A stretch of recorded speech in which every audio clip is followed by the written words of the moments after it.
In the early 1970s, a surge in oil prices caused by global tensions forced Japanese automakers to rethink their approach, designing cars that were lighter and more fuel efficient, but still keeping their signature sporty appearance. And with Japan's economic boom going into the next decade, something unexpected followed. Expanding urban highways and a new generation with money to spend gave rise to one of the country's most iconic countercultures: street racing. Whether carving through mountain passes or blasting down the newly built expressways, Japan's street racing culture exploded in the 80s. The Toyota AE86, Nissan Skyline, Mazda RX-7, and many others, these affordable, high-performance cars became widely accessible, and with their ability to be easily modified with aftermarket parts, street races were a common sight after the sun went down. But as the scene grew, so did the attention from law enforcement. With safety concerns growing more common as the 90s rolled around, police crackdowns and stricter regulations pushed street racing further underground. What was once a nightly spectacle faded away as teams disbanded and races moved away from the public eye. But even as the scene faded, its legacy lived on, with anime like Initial D cementing it as a cultural icon. And in the summer of 1999, a new racing game was released for the PlayStation, paying homage to the golden era of street racing that had long since passed: Racing Lagoon. Considering it was developed by Square, mainly known for their niche JRPG series like Final Fantasy, Chrono Trigger, and Xenogears, Racing Lagoon isn't your typical racing simulation game. With an open map full of random encounters, experience points, and a deep customization system, the result is a game that feels just as much like a classic JRPG as it does a racing game. But Racing Lagoon was never officially released outside of Japan. That is, until 22 years later, when fan translator Hilltop and their team released an unofficial English patch back in November of 2021, finally giving Western fans the ability to experience it without using written guides. And when I was looking for the next game to cover on this channel, I never could have imagined what I was getting into. Love, tragedy, a whole lot of poetic introspection, and what is probably the most convoluted ending I have ever seen in a racing game. So let's rev our engines, turn up the jazz, and start our journey down the winding road of Racing Lagoon.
Starting a new save file, we're prompted to enter our name, though we'll be going with the default Sho Akasaki.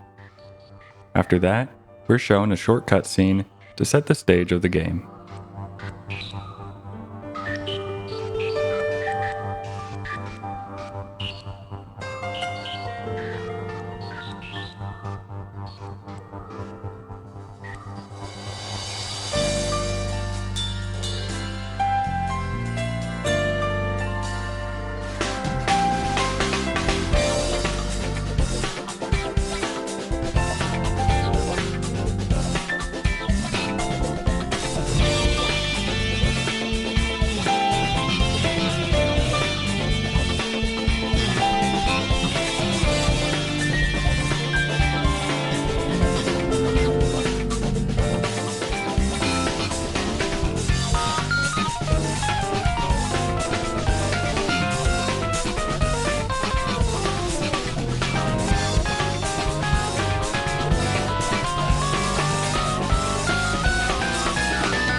with that, Racing Lagoon officially begins with the prologue, Crimson Moon. With the race about to start, we meet a few new faces that will be showing up a lot throughout the story. Our protagonist Sho is part of the team Bay Lagoon Racing, shortened to BLR, along with his teammate Kenzo and leader Iki. Their rival team is the Night Racers, led by Akira, with Makoto and the Ishikawa brothers, Kaisuke and Shinsuke. Kenzo tells us that tonight is the night Yokohama's fastest legend will be reborn, though Sho has no interest in fairy tales. While team leaders Iki and Akira are battling for the title of Yokohama's fastest legend, our own goal is much smaller: defeat our designated rival for the race, Kaisuke. And after a short loading screen, Sho's debut race begins.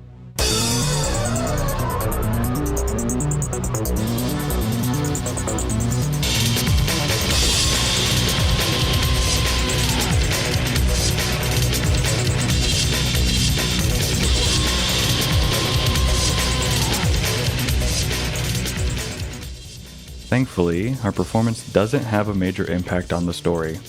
Even though we finished last place, Iki kept his streak alive and won the rival battle against Akira. As the spectators claim the legend of Yokohama has been reborn, Sho reflects on his own debut experience. Despite never even seeing Iki's taillights, a fire is started within his heart to chase this newfound feeling of excitement.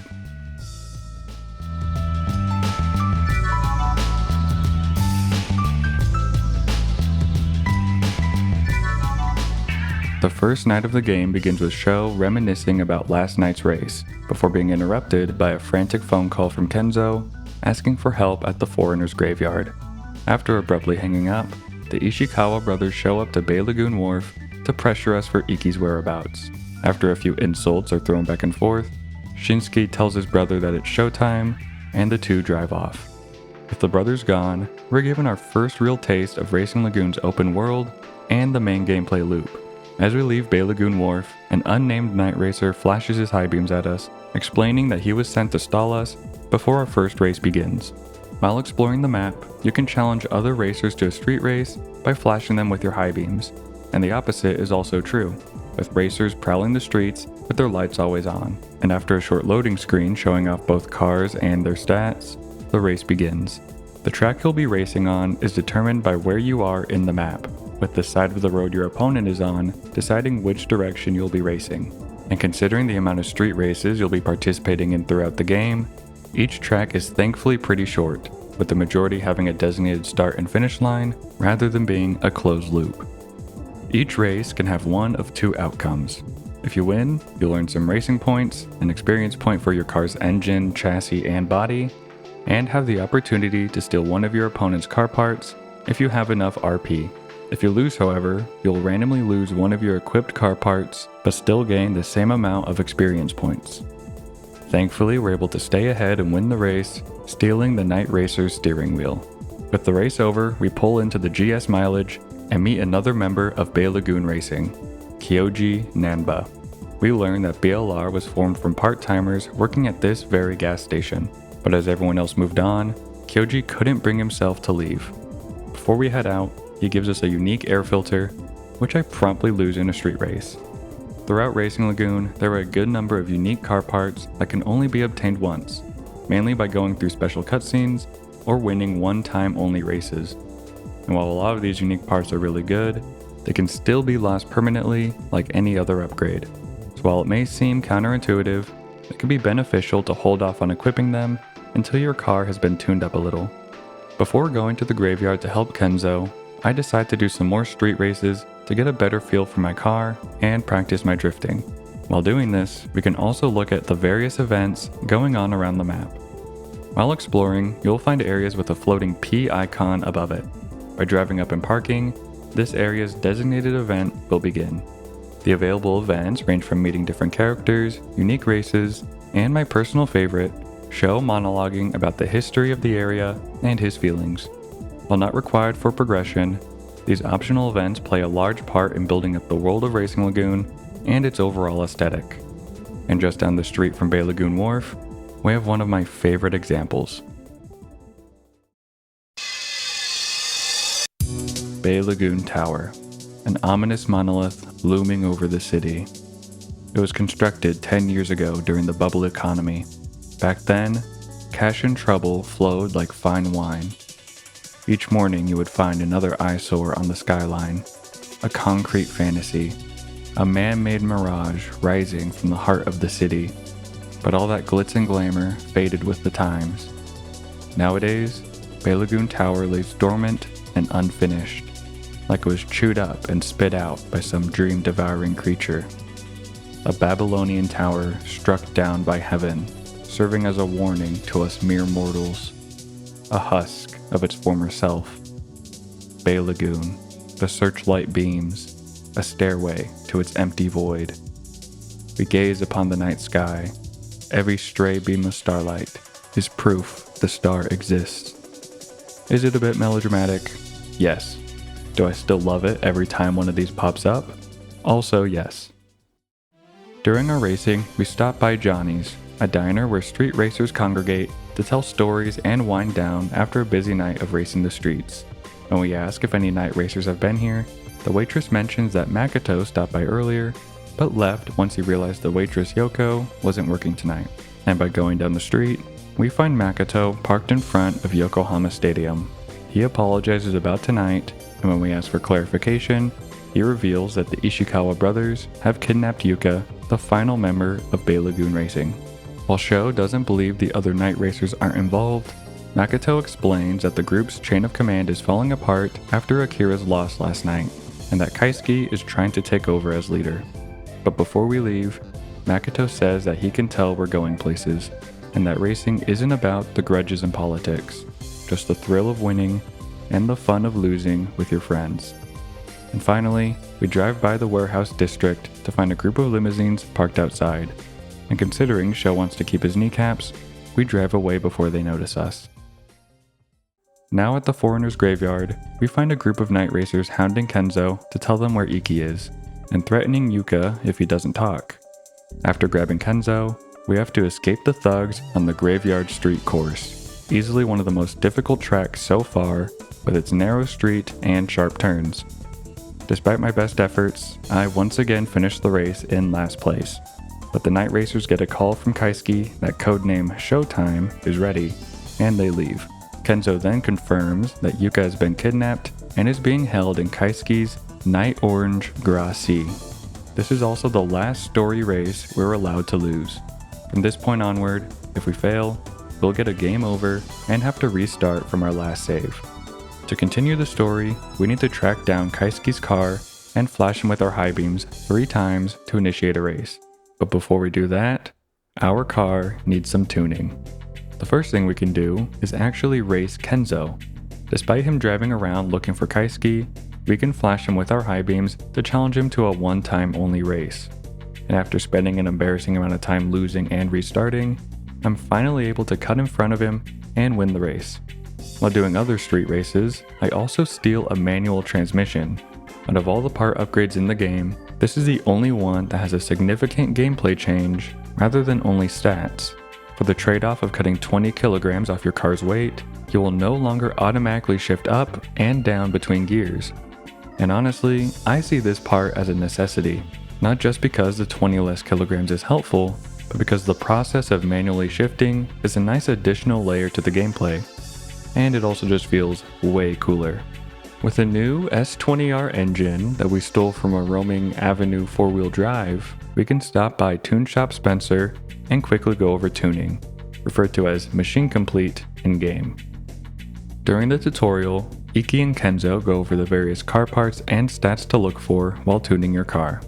And if you don't know much about car terminology like me, they go through the effort of explaining it in RPG terms like attack and agility. Even make a few direct references to Square's other games like Final Fantasy and Saga Frontier.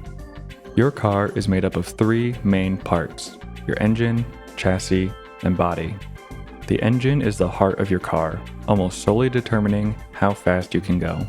The main stats to look at are your horsepower for your speed, your torque, which determines acceleration, and the RPM where they reach their max values, displayed on the line graph here.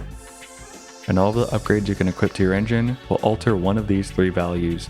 typically increasing one of them within a specific RPM range. Your chassis determines how your car handles, with chassis being split into 5 classifications: front engine front-wheel drive, front engine rear-wheel drive, mid-engine rear-wheel drive, rear engine rear-wheel drive, and four-wheel drive. The different drivetrains affect your weight distribution and stability, with FF and FR cars being more balanced in terms of stability and ease of steering. MR cars are lightweight with tight handling, and four-wheel drives have solid grip and stability in exchange for less raw power.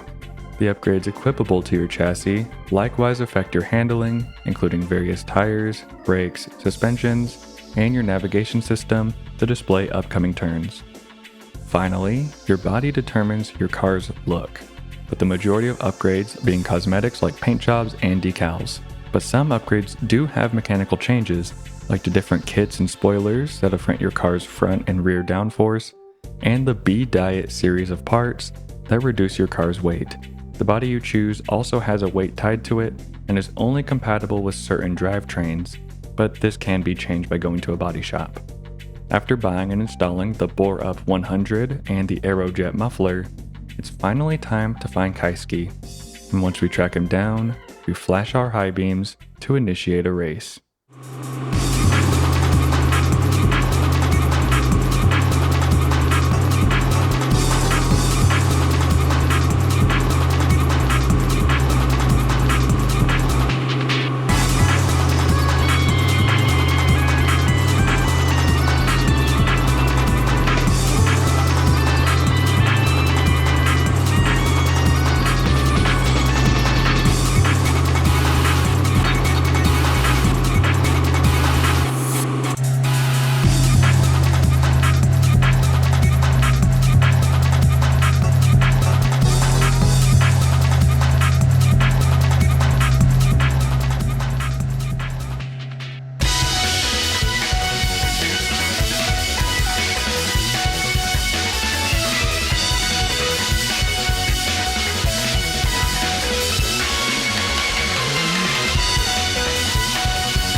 Once we overtake Kaisuke, Makoto joins in and easily overtakes the both of us. As Sho once again feels the excitement of racing, Makoto stops the Ishikawa brothers and we help Yuka out of their car. As Sho drives a sleeping Yuka home, he pushes aside the feelings he's starting to develop for her, looking forward to everything going back to normal.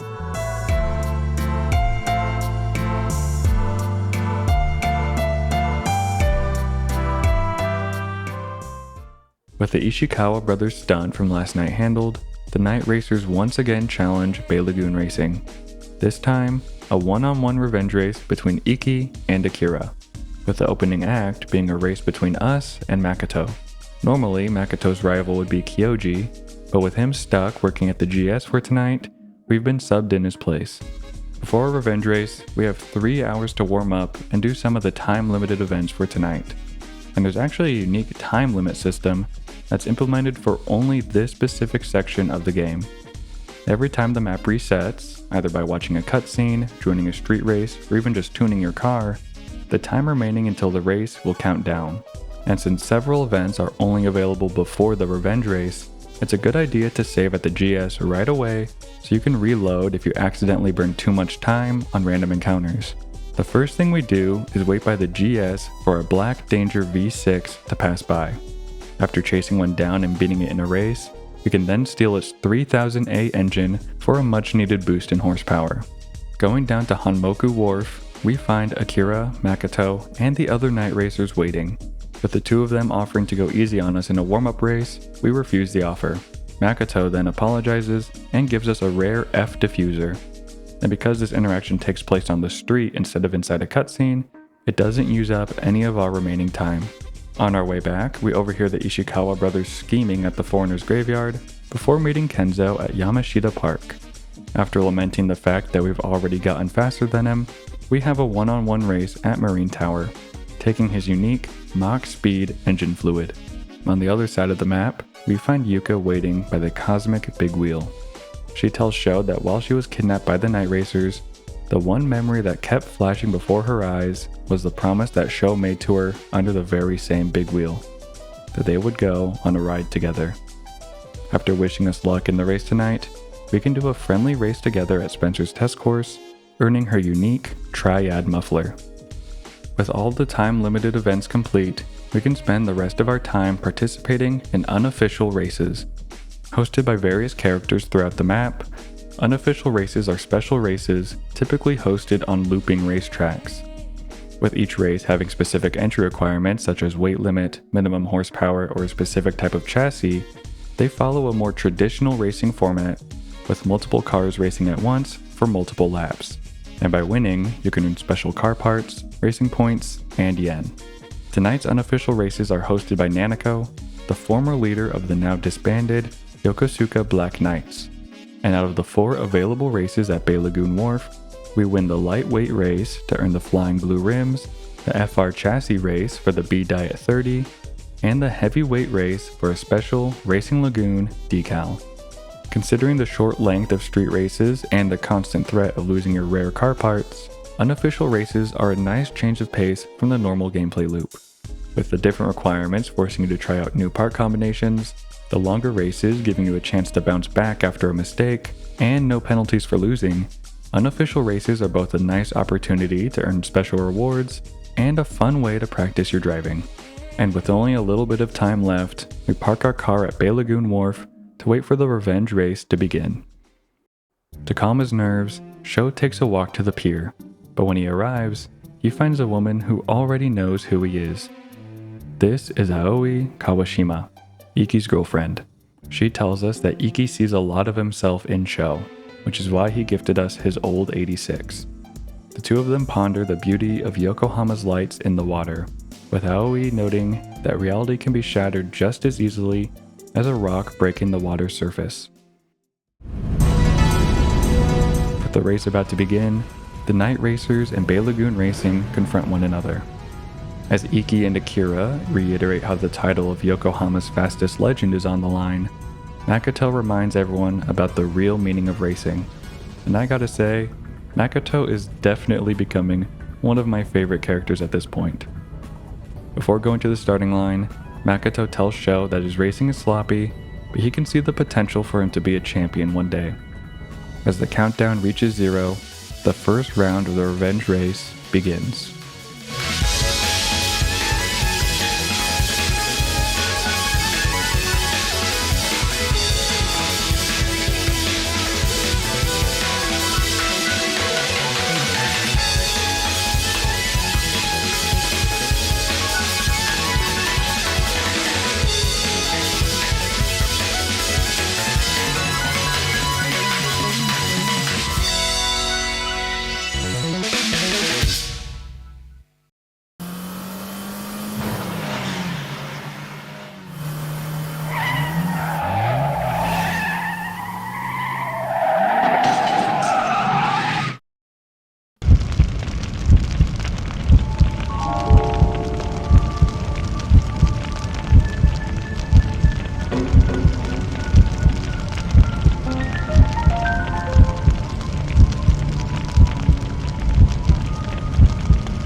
Makato's father barges into the room. As everyone is forced out of the hospital, all they can do is stand silently in the empty parking lot.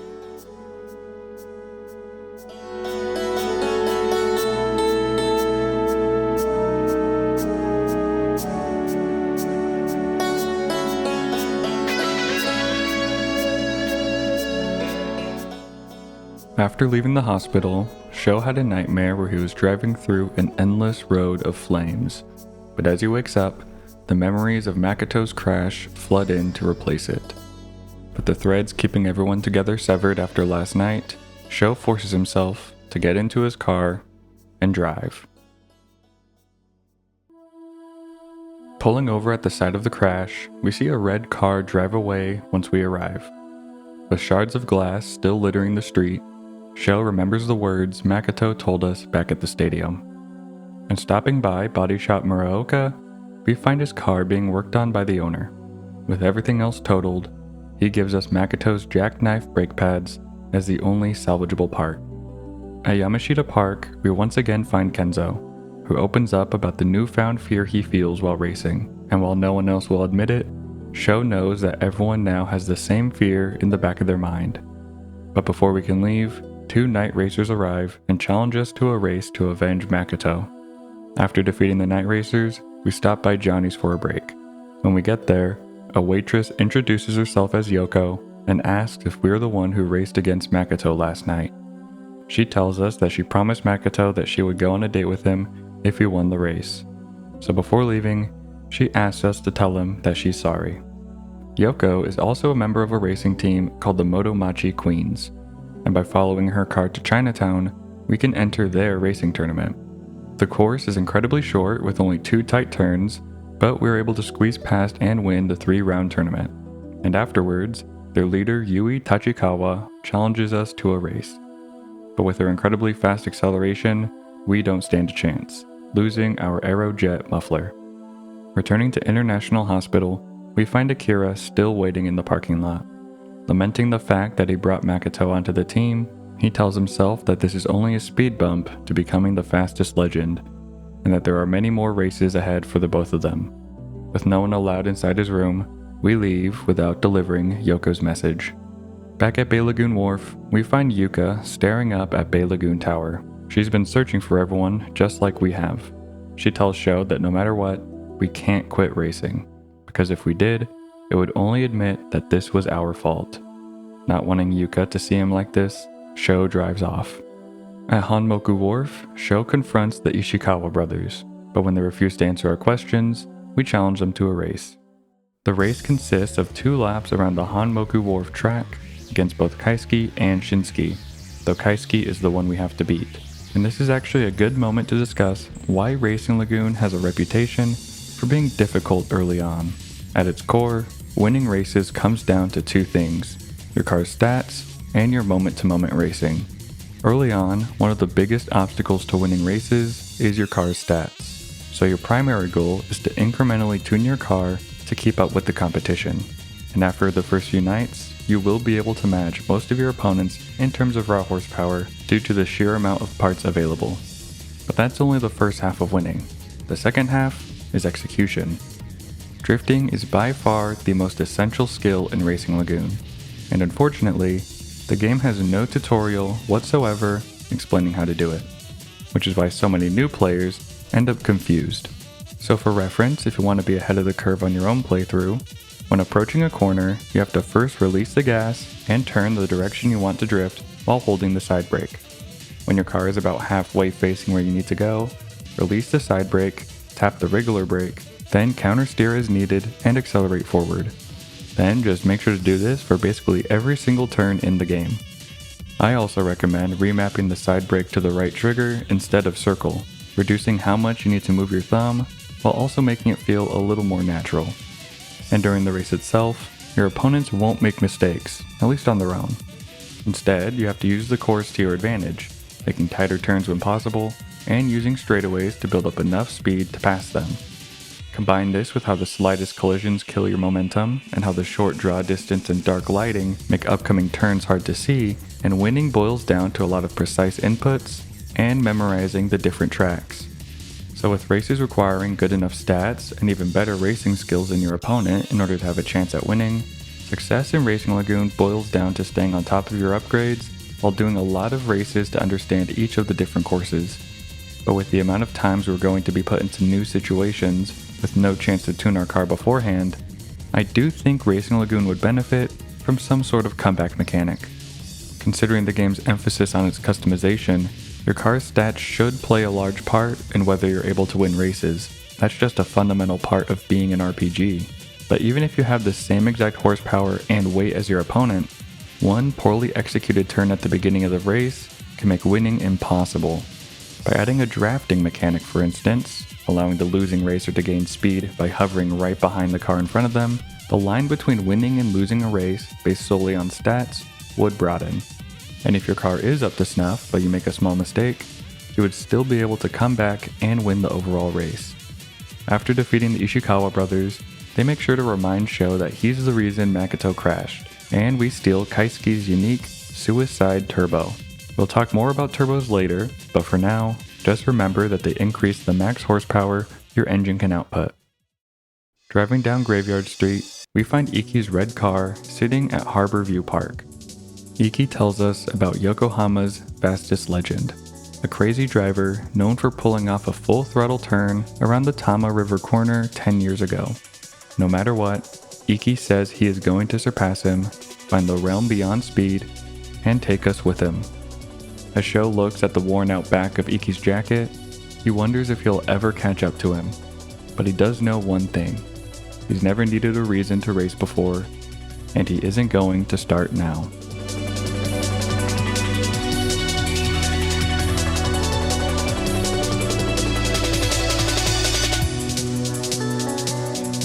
Our story picks up a few days later. With Makoto still in the hospital and weighing on everyone's minds, Iki calls the members of Bay Lagoon Racing together for a meeting. With everyone meeting at Bay Lagoon Wharf, Iki pulls out a shard of shimmering glass, a piece of Makoto's taillight, small and brittle, just like BLR is right now. But despite that, racing these streets is where they belong, because even if it's terrifying, that's what it takes to become a legend. But this isn't the only reason Iki called the meeting. He wanted to tell us about a once-in-a-lifetime opportunity, the Yokohama Grand Prix. The world's first street racing Grand Prix, the Yokohama GP brings the best racers from all across Yokohama to compete. And while Iki is already guaranteed a spot, BLR has one more opening available, determined by a deciding race held tomorrow in North Yokohama. With everyone fired up, Yuka suggests a friendly team race as the sun sets over the city. And while everyone is excited for the opportunity, they know that only one of them will win. As night falls over Yokohama, it's the final meteor shower of the millennium, with the radio playing a unique music track appropriately named Starfall Night. As BLR goes their separate ways, a group of racers approach us. These are the Sakuragicho Grand Tourers, a street racing team from North Yokohama. And with their appearance, that means the highway to North Yokohama is finally cleared. But before we explore the other half of the city, we can do a few events around South Yokohama first. With the Grand Tourers leaving, we can track down their cars and challenge them to individual races. At Bay Lagoon Tower, the racer tells us about how his father died during its construction and how a series of freak accidents ultimately led to the project being halted. And by rejecting his initial challenge, we can actually get him to quintuple his offer, netting us 25,000 RP. We can also do a few other races, including a special no-break race on the Graveyard Street course, and a race around Marine Tower where first place wins 200,000 yen. With a little bit of searching, we're also able to find a pink Koro Koro L to challenge, and in return, we can steal its Type L chassis for a whopping 28,000 RP. This chassis is by far the lightest in the game, being only 415 kilograms, but has the downside of being unable to level up, leaving us with only one upgrade slot. But before we equip it though, we need to stop by Body Shop Muraoka. Each car body is only compatible with a few of the different drivetrains by default, but taking your car to a body shop lets you modify your body to support the other drivetrains in exchange for yen. Oh, and I also accidentally challenged a bus to a street race earlier and stole its body too, just in case. At Johnny's, the diner is packed with racers talking about the Yokohama GP, with a couple of them pointing out the Wantech logo on the poster before gossiping about who will be representing the different regions. With Akira still waiting outside the hospital every night, the night racers at Hanmoku Wharf tell us that Keisuke has assumed control of the team, and while most of them have mixed feelings about him, they were swayed after being given some new car parts. Going to Chinatown, we find the last couple of Grand Tourers hounding the Motomachi Queens for a race. Like before, we're able to win the 3-round tournament, including the Grand Tourer in the second round without much trouble, and by making sure to equip our new Type L chassis after beating Yoko, our reduced weight gives us just enough acceleration to get ahead of Yui and win the special round of the tournament as well. But while the Type L chassis is really good when maximizing speed, I do prefer the flexibility that comes with extra upgrade slots, so I'll just keep it in my back pocket for now. With the tournament over, the Motomachi Queens start heading toward North Yokohama, but before following them, we can stop by the GS Mileage to see Kyoji. When arriving, we aren't greeted with the usual welcome, instead finding Kyoji with an unusually stern look on his face. Frustrated with how little he's been able to practice due to work, he sneaks in what little time he can to work on his car. Outside, he tells us about his brother who used to race, but died in an accident 10 years ago when Kyoji was still in middle school. The reason Kyoji started racing wasn't because he wanted to be like his older brother. He just wanted to understand what it was that took his brother from him. And while he's been having dreams of him and his brother racing, he's never been able to catch up. Even though he thinks it might be a warning from his brother to stop before he ends up like him, he doesn't want us to go easy on him. With no more events left to do in South Yokohama, we can finally make our way across the highway and into our first new map, North Yokohama. As we arrive, cars pull up to block our path, forcing us down the main road, and once we're surrounded, one of the Grand Tourers challenges us to a drag race. Thankfully, drag races are very straightforward, literally. With the track just being a straight line, all that matters is your car's acceleration and horsepower being higher than your opponent's. After the race, we meet the leader of the Grand Tourers, Tetsuji Kawasaki, and since we won, he gives us a unique muffler for our trouble. Now North Yokohama is fully open for us to explore. First, we can talk with Tetsuji again, allowing us to enter an unofficial drag race with an 80 horsepower limit. So by equipping the MM12 engine, the Type L chassis, and a set of drag power tires we bought from the newly accessible car shop Million, we're able to win all 3 rounds of the unofficial race. And because unofficial races are repeatable and drag races are basically just a stat check, this is a very easy way to farm yen, netting 20, 40, and 80k from each round that we win. But I don't want to trivialize the game's economy too much, so I just farm enough to buy the V30G engine from the shop. In between some street races to try out the new tracks, we can see some of the sights of North Yokohama, including Landmark Tower and the Wantech building, where the hosts of the Yokohama GP are located. We can then stop by Queen's Acquiesce, where we find Yuka, who has just bought a large amount of automotive books. She knows that she's not cut out for the Yokohama GP, so she's instead decided to pivot her goals a bit, and with everyone else trying to return things to normal, Sho wonders if he's the only one taking Makoto's accident seriously. Or not. Continuing down the street, we find Pickup Chicane. Pickup Chicane is a minigame that takes place in the overworld map, with the goal being to go through the track as fast as possible while making tight corners. And after Kenzo shows off how to do it, it's our turn to take on the course. But as we're about to start, a foreign driver named Freddy cuts us off and makes it through the course perfectly. With each turn, you'll be given a score ranging between bad, normal, and perfect, showcased by the type of girl that pops up on the bottom of the screen. And I gotta say, this minigame is incredibly frustrating. In order to get a perfect score, you need to drive right up against each corner, hit the wall, and you get a bad score. Go slightly too far from the wall, and you get a bad score. And if you fail to go through all the corners perfectly on your first attempt, Freddy leaves for the night unimpressed, meaning you have to reload your save and try again. After a few minutes of attempts, I'm finally able to get the perfect score. And once I do, Freddy invites us to challenge him to a race tomorrow night. But Pickup Chicane isn't over. There are a couple more rewards you can unlock based on your performance in the minigame now that Freddy is gone. If you happen to get the lowest score possible, you're gifted the unique Dasukoi muffler, which actually reduces your engine's effectiveness. But if you get another perfect score, you'll get the special Friction Zero motor oil to boost your engine. And at later points in the game, you can come back to get a perfect score in order to unlock some new decals for your car. Up next, we go to Takashima Wharf and find the Motomachi Queens participating in chicken races against another team known as Takashima Victory Road. Just like the drag races earlier, chicken races are 3 rounds that take place on a long straight section of road. But instead of winning by getting to the end first, you need to brake as close to the water's edge as possible, and you only get one chance to release the accelerator and hit your brakes, making timing incredibly important. But unfortunately for everyone else, I have a manual transmission, so I can simply downshift to limit my top speed and gently brake right at the edge of the pier every time.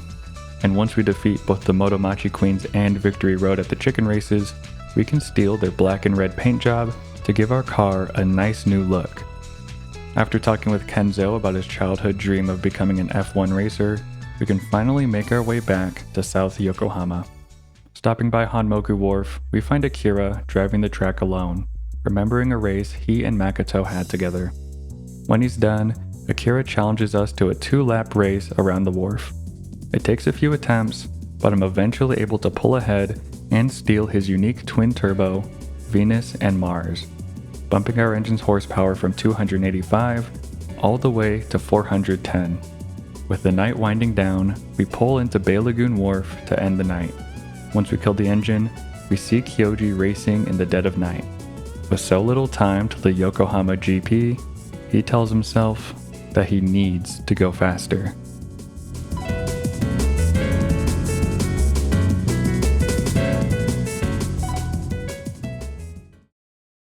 Sho finds himself in a reoccurring dream. At the bottom of a deep ocean, he stares at the light glistening along the water's surface before a mysterious voice calls out his name.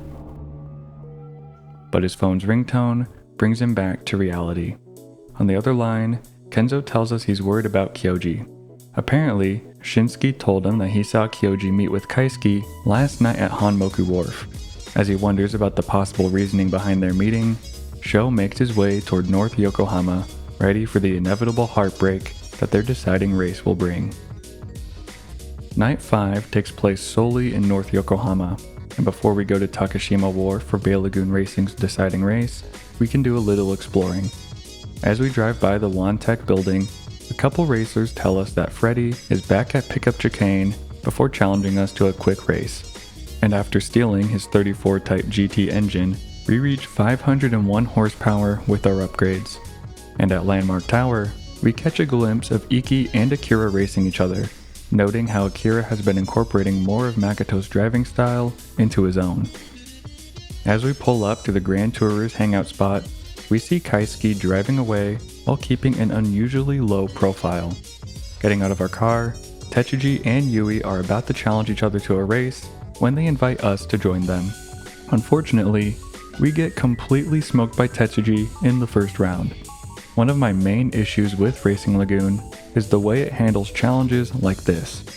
When parking to do an event, you have no idea what kind it'll be, whether that's a cutscene, an unofficial race, or in this case, a one-time only challenge.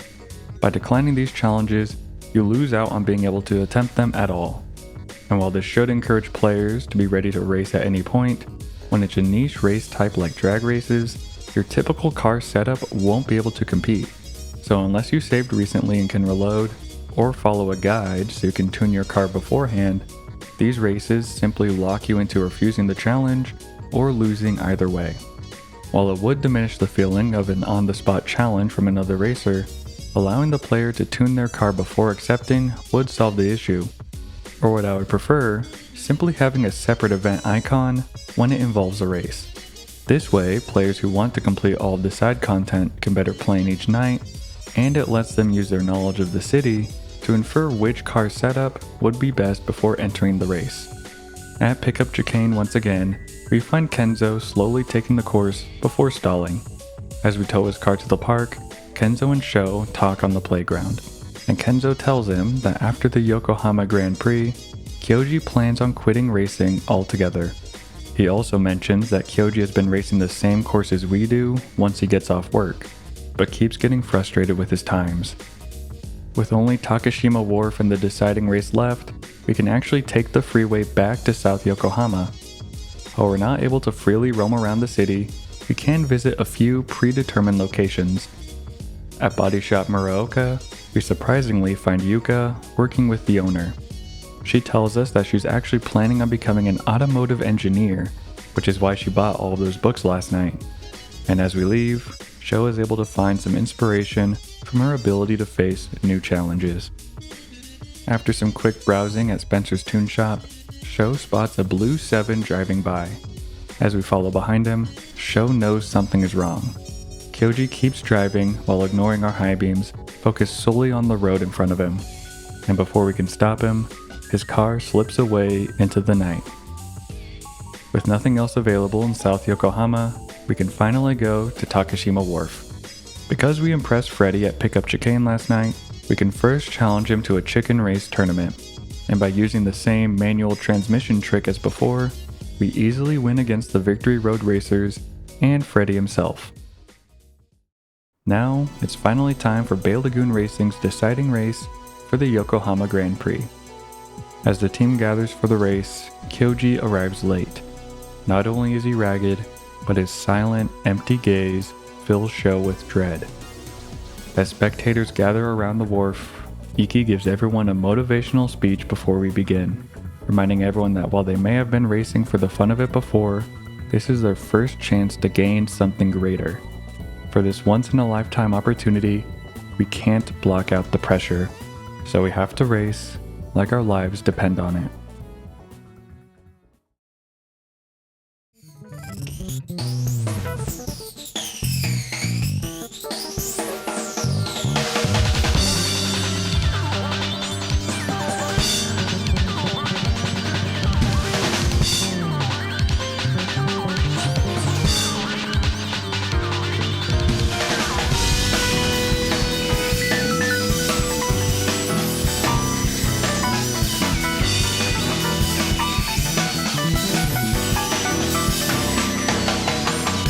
It's a hard-fought battle, but we do it.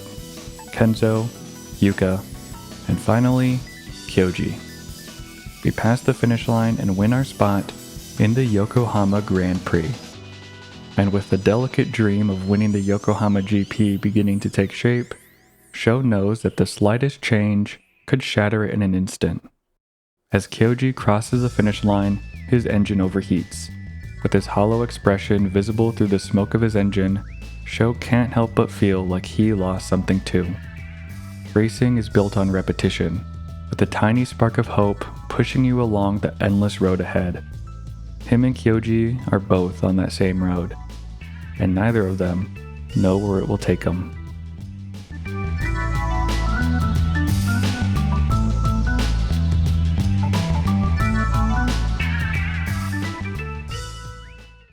Three days after Bay Lagoon Racing's deciding race, it's now the night before the Yokohama GP's qualifying round. With no one seeing Kyoji since the deciding race, Sho feels the tense atmosphere weighing down on him. Knowing that they need to get a hold of Kyoji, Sho feels the hollow gaze that was etched into his memory. With the qualifying round of the Grand Prix coming up, the Night Racers, Motomachi Queens, Grand Tourers, and Victory Road are all having their deciding races tonight. Before heading out to watch them, we first stop at the GS Mileage in hopes of finding Kyoji. But when we get there, the owner tells us that Kyoji had been saving up money to tune up his car, and after an orange Gra Hyena showed up to talk with him, he hasn't been to work since. With the reasoning behind Kaisuke and Kyoji's meeting becoming a little clearer, we visit Johnny's, telling that Kaisuke has also been getting closer with Tetsuji from the Grand Tourers, even buying the same model car as him, and the rumor that he had a hand in Makoto's crash is also spreading among the racers. As we drive past Harborview Park, we find Akira and Iki having a private meeting, but instead of walking away, Sho tries to eavesdrop on their conversation. Apparently, Makoto's condition has only been getting worse, and Akira says the only thing he can do is break every record he can using the moves that Makoto taught him. With Iki reminding him that he won't go easy on him, Sho leaves before he's spotted. On our way to Hanmoku Wharf, we pass by Bay Lagoon Tower. When we do, Sho hears the harsh sound of an engine screeching through the streets.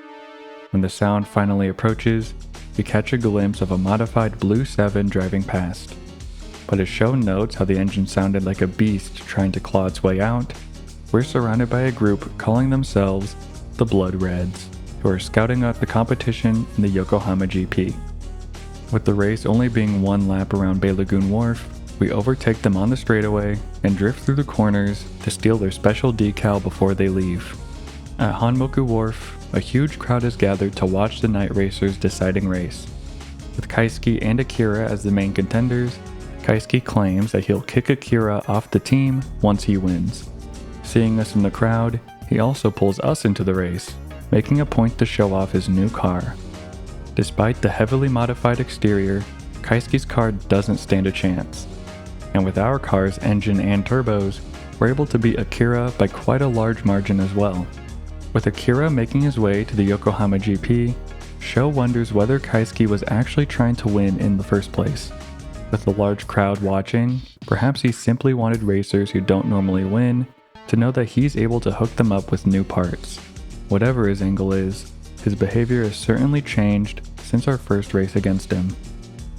Next up, we can stop by Chinatown to see the Motomachi Queens starting their own deciding race. And while we can't participate like with the night racers, we do get to watch Yui and Yoko compete, though we can tell Yoko isn't in the right mindset to win. With Makoto's accident still weighing heavily on her mind, Yui is able to beat Yoko and win her spot in the GP.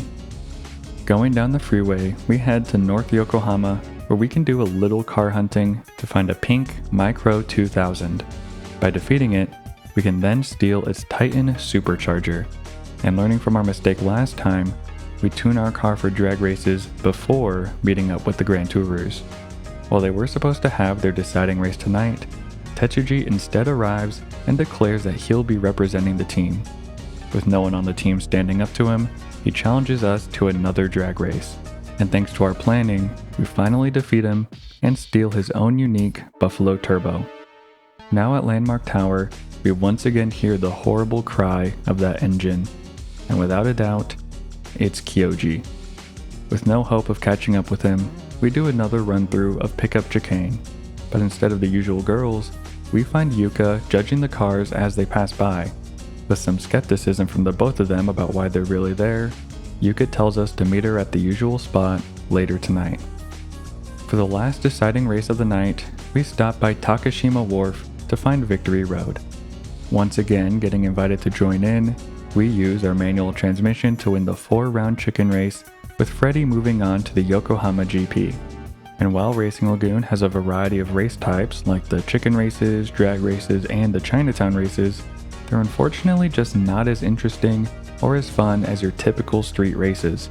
Out of all the side content available, I find the most memorable to be the ones that offer a twist on the classic races, like the no braking race a few nights ago, and the dirt track in North Yokohama, even though I am not good at it by any means. Hopefully the later parts of the game will add more racing styles similar to those, rather than just doing the same simple track multiple times in a row.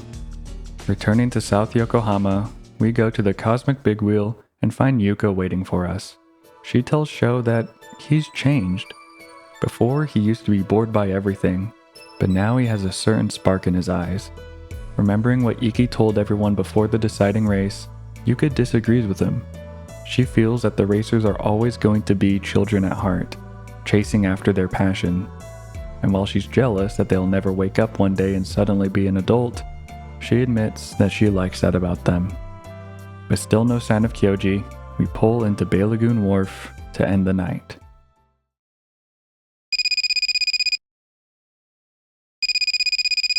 Before we can kill the engine, we get a mysterious call. On the other end, Kyoji says that he hears a voice calling out to him before hanging up. Outside our window, his blue 7 screeches past and we try our best to catch up. Stopping at the last turn of the Bay Lagoon course, we finally see Kyoji. With a hollow gaze, Kyoji tells us that he now understands why his brother raced, that we are just like him and his brother, and that the voice will find us. Before we can help him, Kyoji asks for one more race while he's still the friend we know. With the deafening roar of his engine under the darkness of midnight, we give him one final race.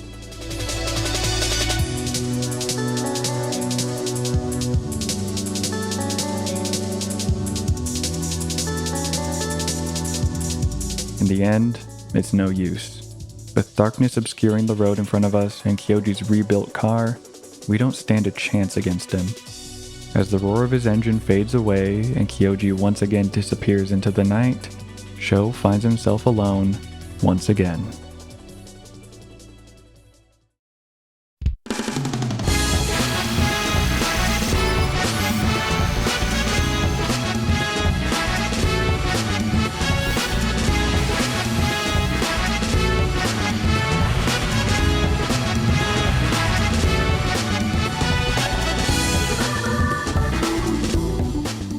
It's finally time for the qualifying round of the Yokohama Grand Prix, and we're joined by some of the best members of Yokohama's different racing teams. Yui Tachikawa from the Motomachi Queens, Tetsuji Kawasaki from the Grand Tourers, Freddie Roberts from Victory Road, Wangan Gale's Tensei Yabuki, and Akira Sugimoto from the Night Racers. Before starting the qualifying race, we were able to do a test run to get a feel for the course. Compared to the usual courses we race on, this one is definitely on the more technical end of the spectrum. After the initial turn after the starting line, we have a series of shallow winding turns before a sharp U-turn. Picking up speed, we go through a slight curve before a 90-degree portion of the track that requires 2 right turns, with a sharp left corner putting us onto the bridge and the course's longest straightaway. A couple more turns take us back to the finish line for the next lap. And now that we're equipped with some knowledge of the course, let's start the Yokohama Grand Prix qualifying round. After falling behind a little during the initial turns and sudden U-turn, we're able to claw our way back to third by the time we reach the bridge. Overtaking Tensei in the beginning of the second lap, our main goal is to catch up with Akira. And with our cars being a very close match for one another, we can utilize some reckless driving to our advantage. While hitting a barrier usually brings down your speed, by ensuring that the rear end of your car is the only part that makes contact by slightly oversteering after a drift, you can instead bounce off while conserving most of your momentum.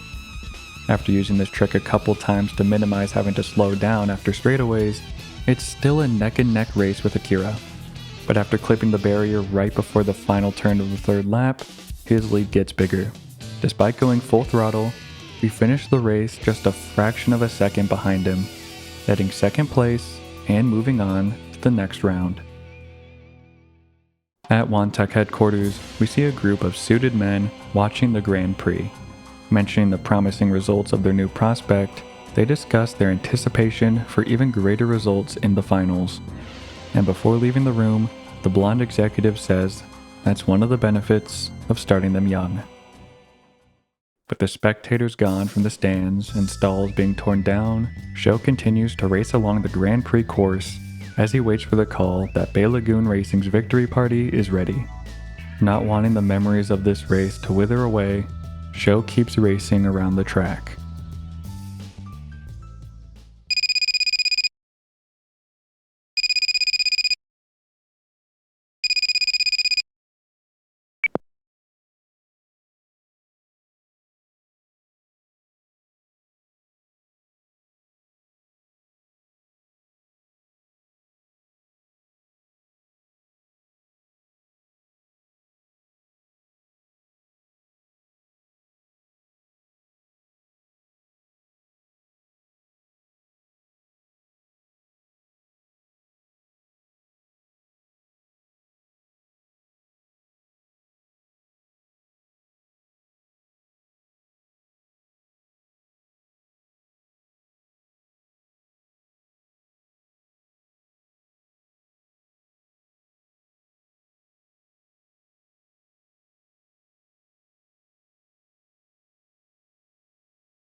With the news of Kyoji's death, Sho's mind swarms with the possibilities. A car crash, suicide, driver error at high speeds. Kyoji had driven right through a fence in Bay Lagoon, dying on impact as his 7 landed in the ocean. With the orange sunset shining over the bay, Sho sees the terrifying machine his car had become, water running down it like tears. Despite all of the unanswered questions, some inexplicable part of Sho knew that this would happen, and watching it come true made him sick to his stomach, wanting to purge everything from his body. A thunderstorm echoes over Yokohama, and Makoto draws his final breath in the hospital. As a blanket of rain pours from the sky, everyone's grief is drowned in the constant shower. With their road to victory paved with death, Sho doesn't know how they're supposed to carry on.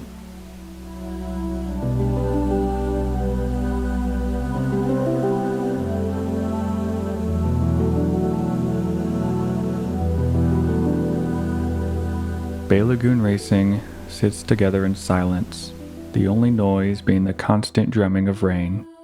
Trying to lift the mood, Yuka points out Iki and Sho's names in the newspaper, but in the corner of the paper, Kenzo sees an article about Kyoji's crash, blaming extreme tune-ups for the rise in driving fatalities, and another article recounts the curse of Yokohama's fastest legend, a series of accidents that occurred 10 years ago. But as Sho starts to tell everyone about the voice Kyoji mentioned, Iki shuts down the conversation. But outside, a black car pulls into the GS. Genji Kato from the Hakone Drift Dancers. The Black Demon. With him waiting outside in the pouring rain, Iki goes cold, refusing to accept his challenge. Sho can tell that Kyoji's death is weighing on his mind, so if he won't accept the Black Demon's challenge, we will. With the rain blanketing our windshield, we go to the 3rd Kaihin Highway in North Yokohama and find Genji Kato waiting for us. Despite our vision being obscured by the rain and the dim lights along the road, the mostly straight highway allows us to go full speed all the way to the end. With the Black Demon defeated, Genji gives us a message for Iki. Miharu is waiting for him in Hakone. Telling us that Iki can't hide like a coward any longer, Genji leaves for Hakone. As we drive down the highway back to South Yokohama, Sho wonders about the racer able to strike fear into Iki's heart. With the feeling of Kyoji and Makoto racing alongside him, Sho goes to Iki's apartment to confront him.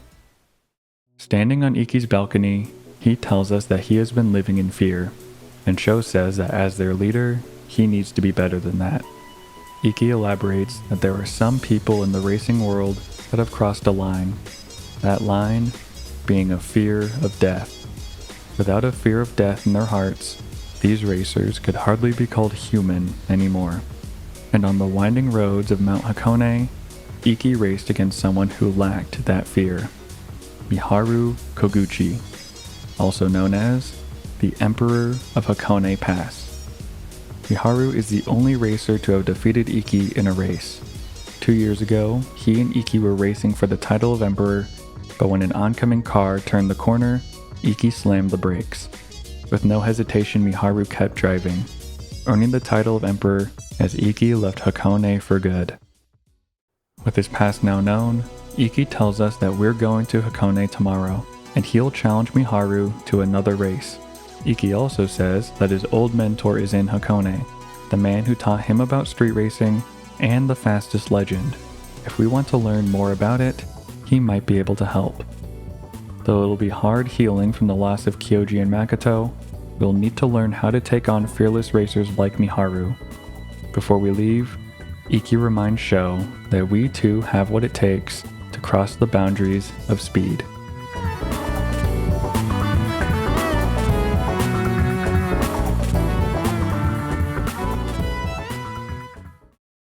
Traveling north of Yokohama, we reach the 3rd area of the game, the mountainous region of Hakone.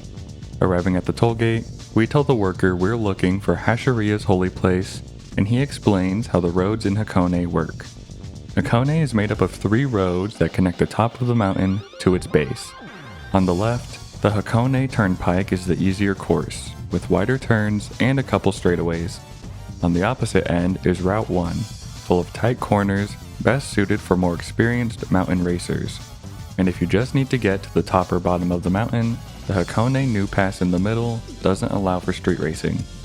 Like other courses in the game, both the Turnpike and Route 1 have 2 variations, either uphill or downhill. And personally, I prefer racing downhill because it makes it easier to see the upcoming turns. On our way up the Turnpike, a couple racers tell us more about Hakone. Apparently, the Holy Grounds isn't a specific place. Instead, it's determined by wherever the top racing team calls home.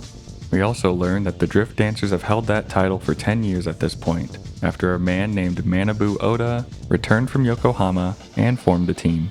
But Oda apparently retired from racing 2 years ago, now leaving Miharu as the team's leader.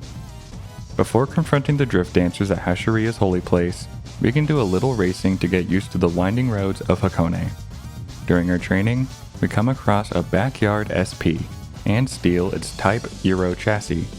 Compared to our default 86, the Euro is 165 kilograms lighter, and with it being an MR chassis, it has a more balanced weight distribution to make cornering a little easier.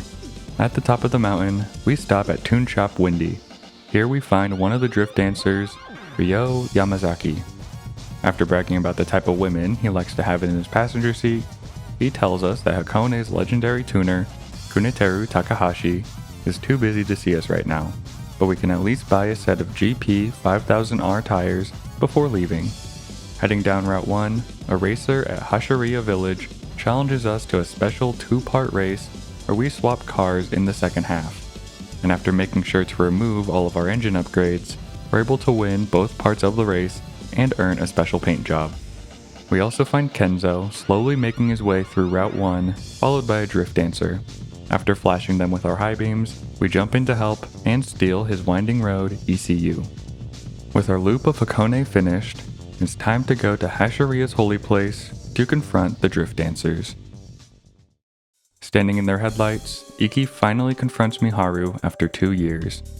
As a warm-up to their rematch, Miharu suggests a team battle uphill, with their time in battle going back downhill.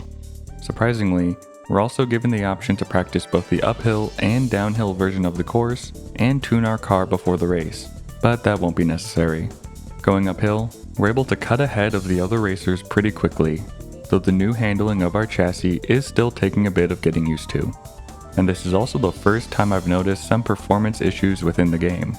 With 7 racers on the track at once and the detailed foliage on the course, we see some noticeable slowdown when taking certain turns.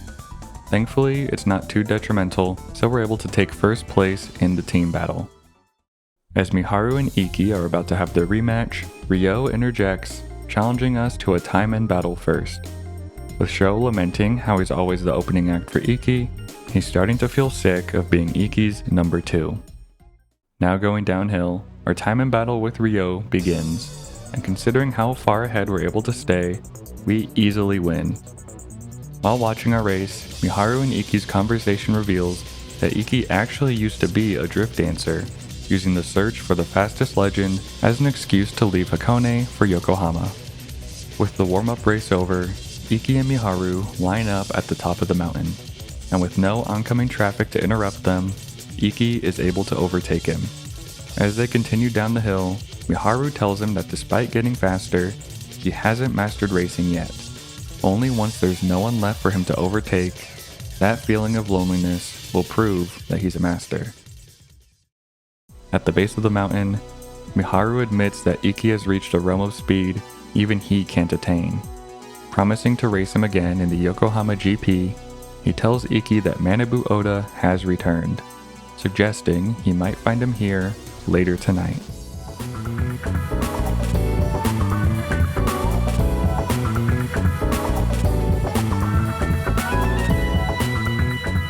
Still at Hashiria's holy place, Sho reminisces about the events that have led to this moment.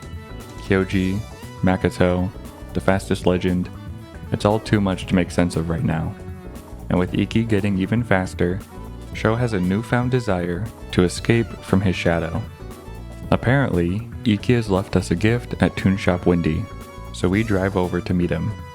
Outside the shop, KT tells us we can't talk until we have a race together, and like our race with Ryo, we fly down the hill to easily defeat him.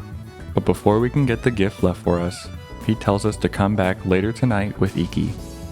After the race, we're able to steal KT's High Cam 2, pushing our horsepower all the way to 753. And this is the point I realized that Racing Lagoon has a problem. Turbos. At the beginning of Racing Lagoon, races are the most difficult because you start off at a disadvantage.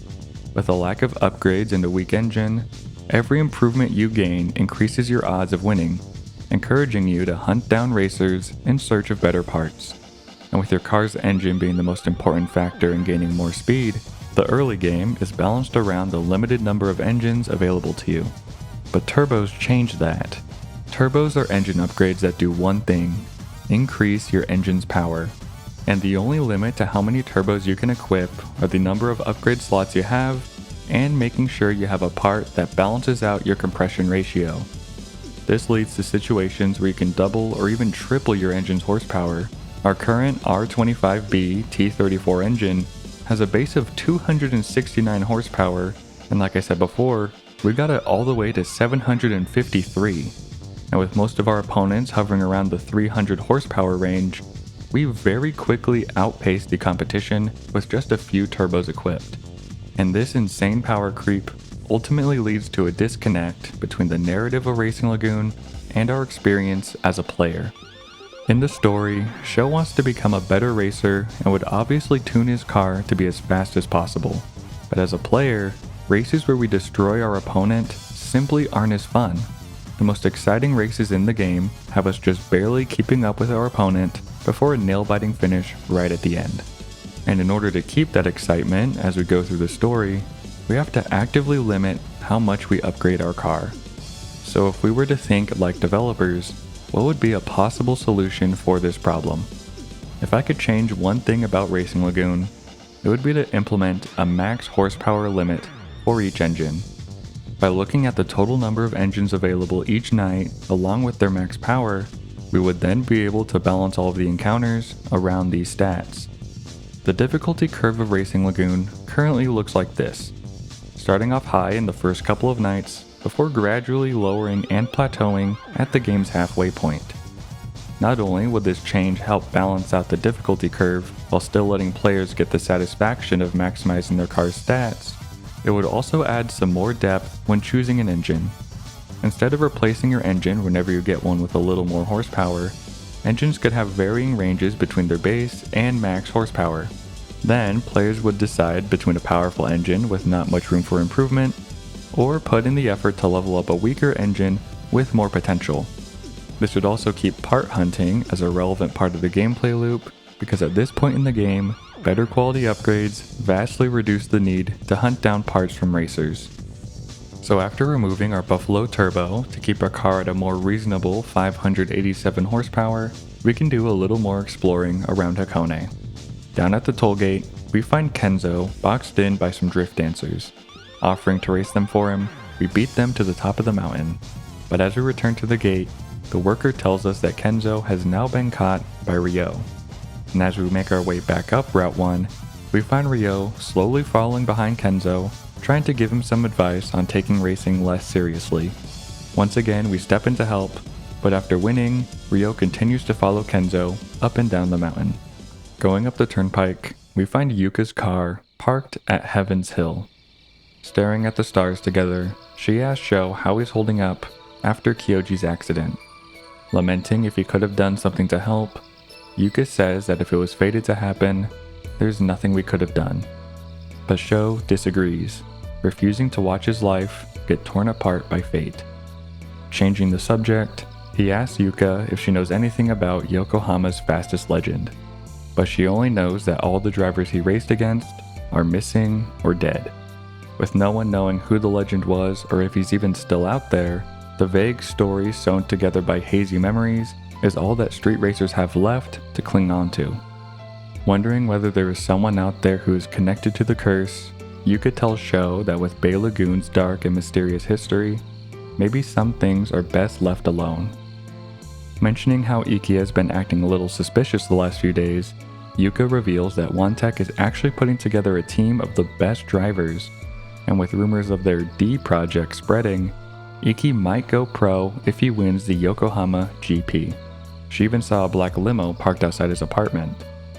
As Sho makes sense of what Yuka has been saying, he agrees that Yokohama's fastest legend needs to be buried again. He just doesn't know how. But what he can do is focus his efforts on Kaisuke, who seems to be a pawn in a much larger scheme. As Sho watches Yuka drive away, a sudden wave of anxiety floods in. The feeling that if he lets her go now, he would never see her or Kenzo again. Just then, a yellow Evo 2000 pulls into Heaven's Hill, silently flashing its high beams at us. Manabu Oda.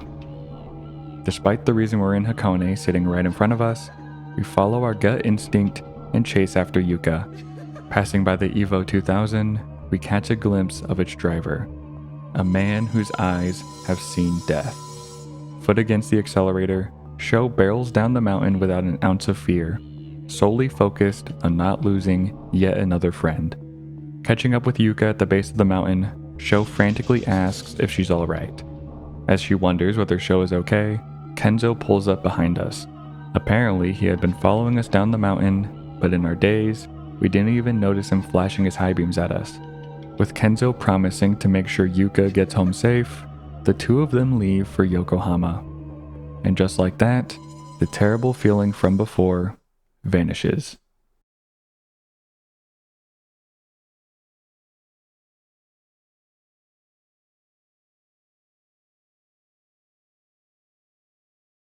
A woman challenging us to a race brings Sho back to reality.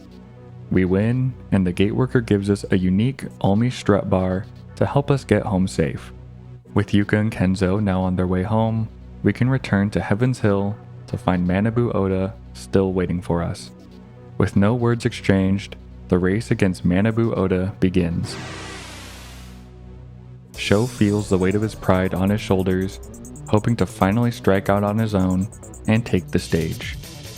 Bearing down on the accelerator, we pass Manabu on our way up the mountain, but before the race is over, Iki joins in. He's still a blur, flying ahead of us with no chance to catch up. But since our first race against him, that blur is starting to come into focus. Back at Heaven's Hill, Iki confronts Manabu Oda. Telling him that he hasn't found the fastest legend yet, Manabu tries to convince Iki to leave Yokohama and return to Hakone. And considering Manabu is the one who taught him about the legend in the first place, Iki gets more desperate, pleading for more information. And he reveals that he hears the voice, its words echoing in his mind. As Iki falls to his knees, Manabu says there never was a fastest legend, and if Iki just keeps telling himself that, he'll be fine. But Iki knows that there's a reason Manabu returned. He just won't say what it is. With our meeting with Manabu not getting us any closer to the truth about the fastest legend, Sho and Iki make their way up to Toon Shop Windy.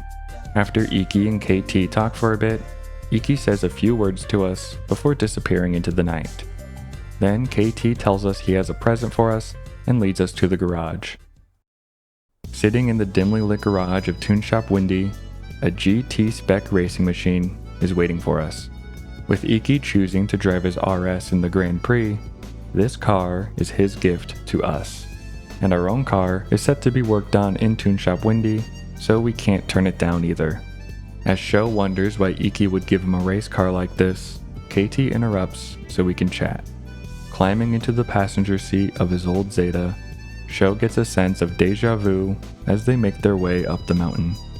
Iki already filled KT in on what has been happening in Yokohama, but considering he left out the part where he started hearing the voice, Sho decides to keep that information to himself.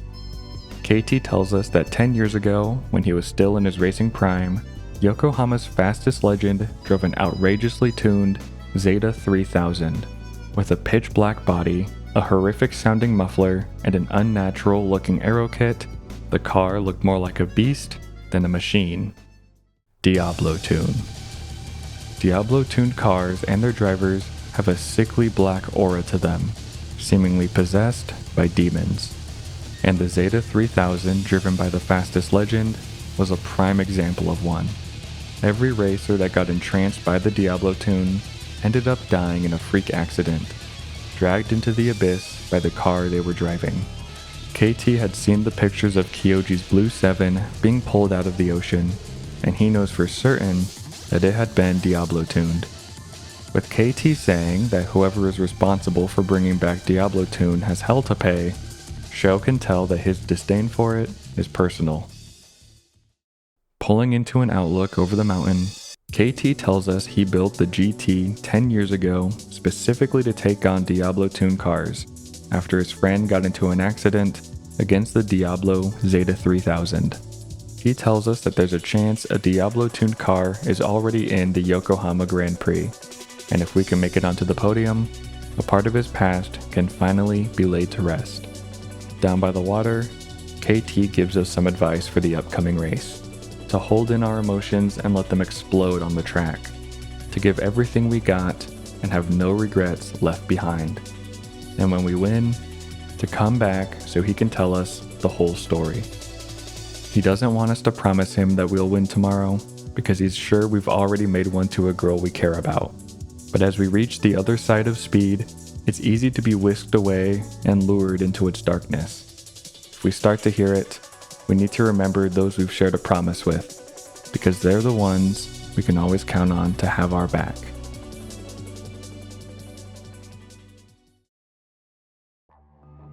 The recurring dream from before happens again.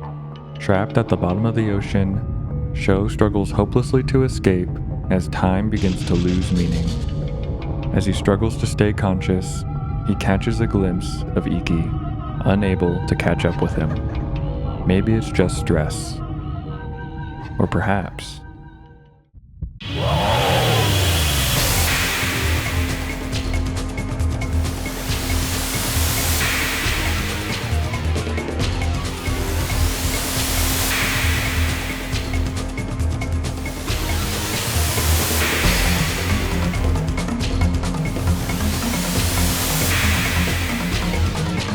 Sho hears it calling, a voice from deep within his subconscious, growing louder and louder.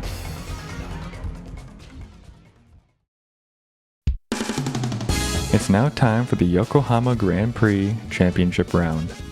Along with Iki, Miharu, and Akira, 2 new racers are introduced: Kyoka Shina from West RR and Gamo Kusunoki from the C1 Roadstars. And once again, we're able to do a test run, this time using the car given to us by Iki. And after driving our own car so much, it does take a little bit of getting used to. And because it doesn't come with a navigation system installed, I have to constantly look at the map to help predict upcoming turns. And with our test run complete, it's time to start the final round of the Yokohama Grand Prix.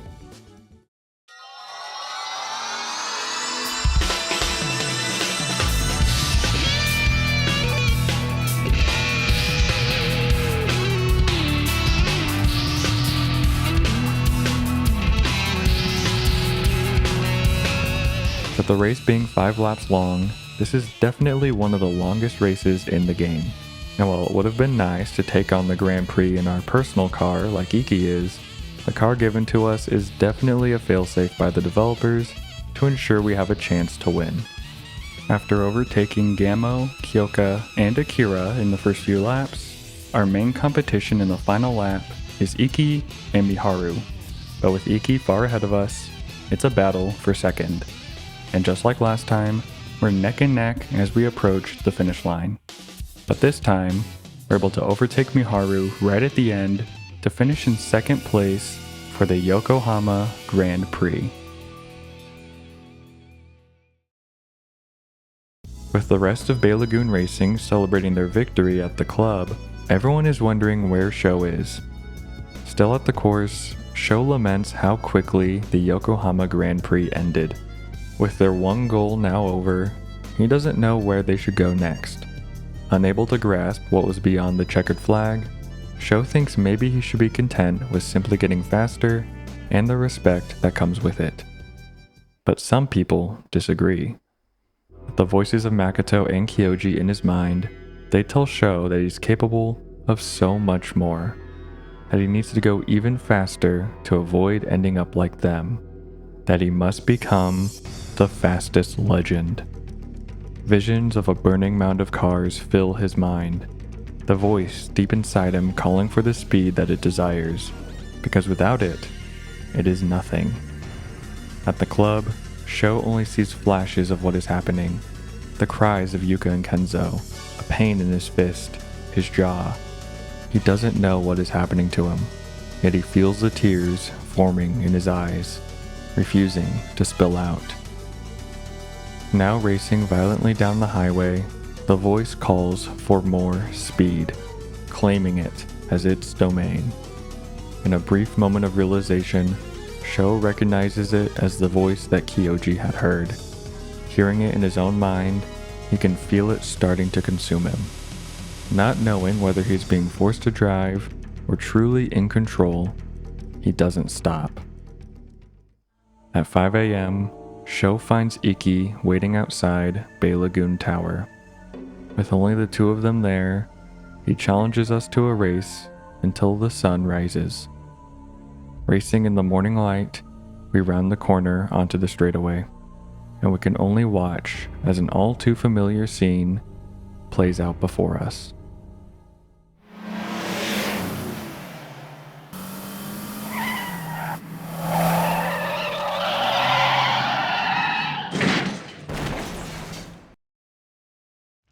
As Iki lies on the ground, unmoving, the voice congratulates Sho on a fine victory. With the wreckage before him breaking him free of the voice's control, Sho grabs Iki. Held in his arms, Iki tells Sho that he can finally feel relief. After desperately trying to escape the voice, he was never able to until now. Looking at the sky, he reminisces about how he thought he could outrun the morning sun, to ensure that tomorrow never came. With his final words, Iki tells Sho that it's too late. After Kyoji's death, the voice had chosen him as its next target. And now that Sho hears it too, he won't be able to escape from it, no matter how fast he is. In the end, all he wanted was to keep the team safe.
With the ringing of his cell phone bringing Sho back, Yuka tells us that Iki has been taken to the hospital.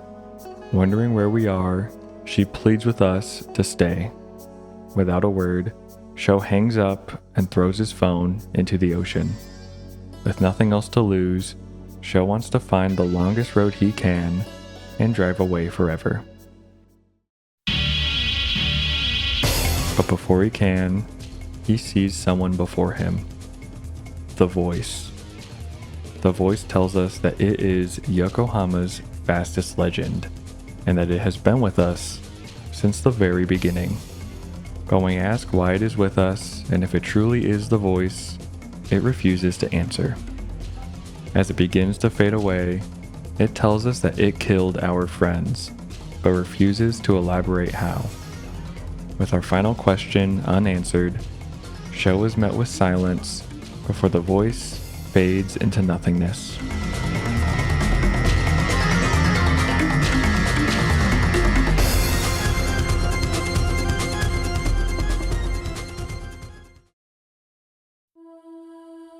South Yokohama, our home, our street, the starting line for this sordid story. Our own twisted legend of speed. On these streets we thought we called home, with its thousands of people living thousands of lives, I found myself feeling alone. With its thousands of cars, do any of our mindless conversations truly reach our hearts? Maybe I wasn't quite human anymore. I was something more primal. A starving hyena only focused on its next kill. That was my true self. After the events from last night, Sho is surprisingly lucid as the voice seems to have died down for the time being. But with the source of the voice and how it works still unknown, Sho knows that he has to keep the fact that he's hearing it to himself.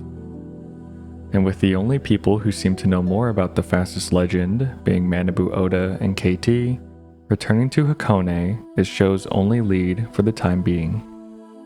Checking in with the team after last night, we find Kenzo standing silently at the harbor. After Kyoji and Iki's accidents, Kenzo is thinking about leaving racing altogether, but is held back by the idea of Iki seeing his team in ruins once he leaves the hospital. But Sho actually supports the idea, telling him that having a team only magnifies your pain and suffering, that Kenzo can still walk away from it all. As Kenzo reminds him that a team isn't just there to share your sorrows, Sho responds that it's not worth it if you end up dead. As Kenzo turns to leave, he asked us if we were racing with Iki yesterday, hoping that it's just one of those rumors that get spread around. Not wanting to reveal the truth, Sho agrees. At the Cosmic Big Wheel, we find Yuka, who expresses her concern for us after we didn't show up at the hospital. As she reminds Sho that he doesn't have to go through it alone, Sho brushes her off. As he gets back into his car to leave, Yuka asks Sho to promise her that he'll come back. Met with silence, she knows that he's just trying to keep up his facade. We then stop by International Hospital, sitting in silence with Aoi as we watch Iki's faint breathing. Eventually she breaks the silence and asks us to accompany her to the roof. She begins to tell us a story about her life, but as she continues speaking, Sho can't understand her words at all, as if the voice was blocking it out. Or maybe it began listening in his place. By the time Sho regains control, Aoi is finished with her story and apologizes for how emotional it makes her. Staring at the flickering lights of Yokohama across the pitch-black sky, Sho feels the faint light of hope within himself. At Bay Lagoon Tower, we find a gold 33 Type R parked outside. This is Gammo Kusunoki. You might remember him as one of the racers that took part in the championship round of the Yokohama Grand Prix. And he has a new proposition for us.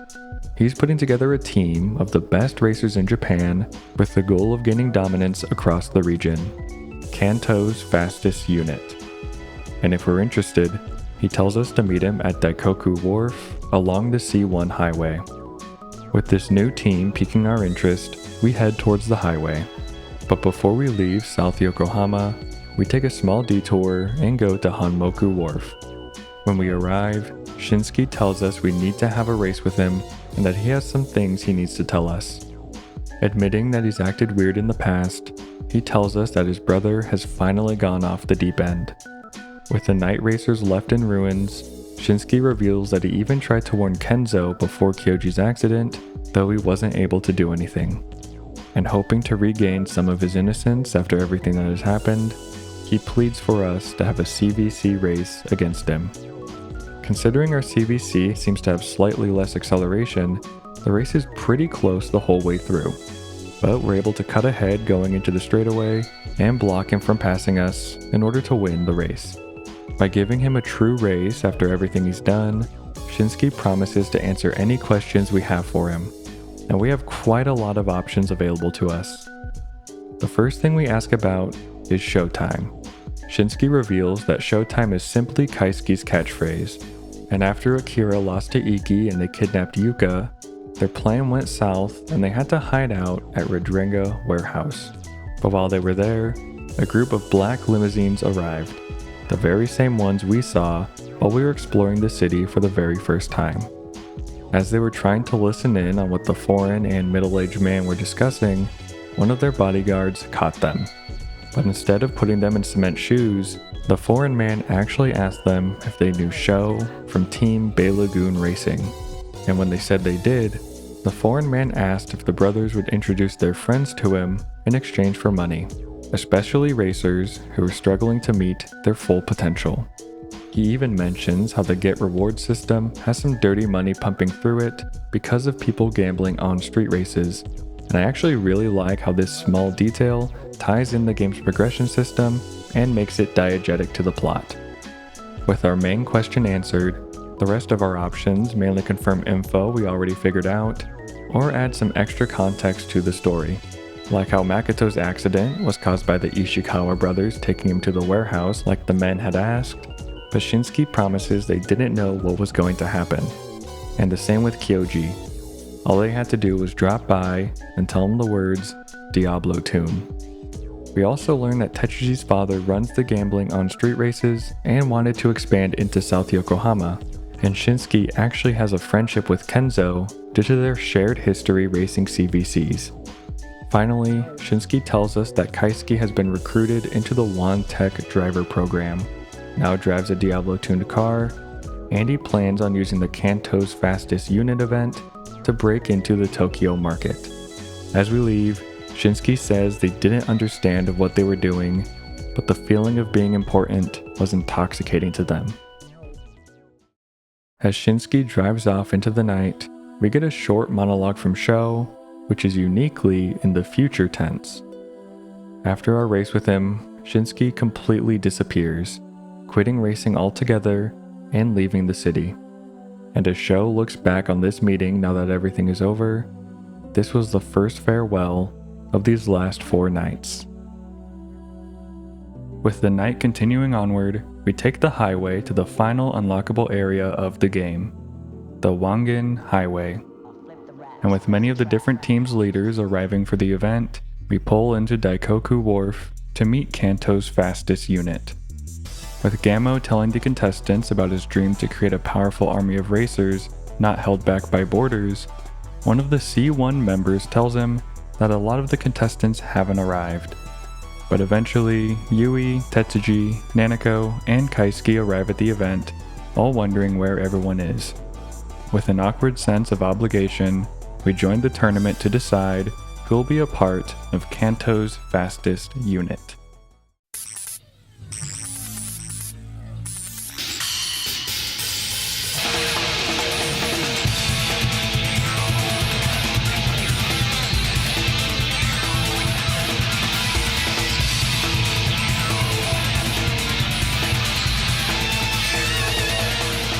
What the hell is this?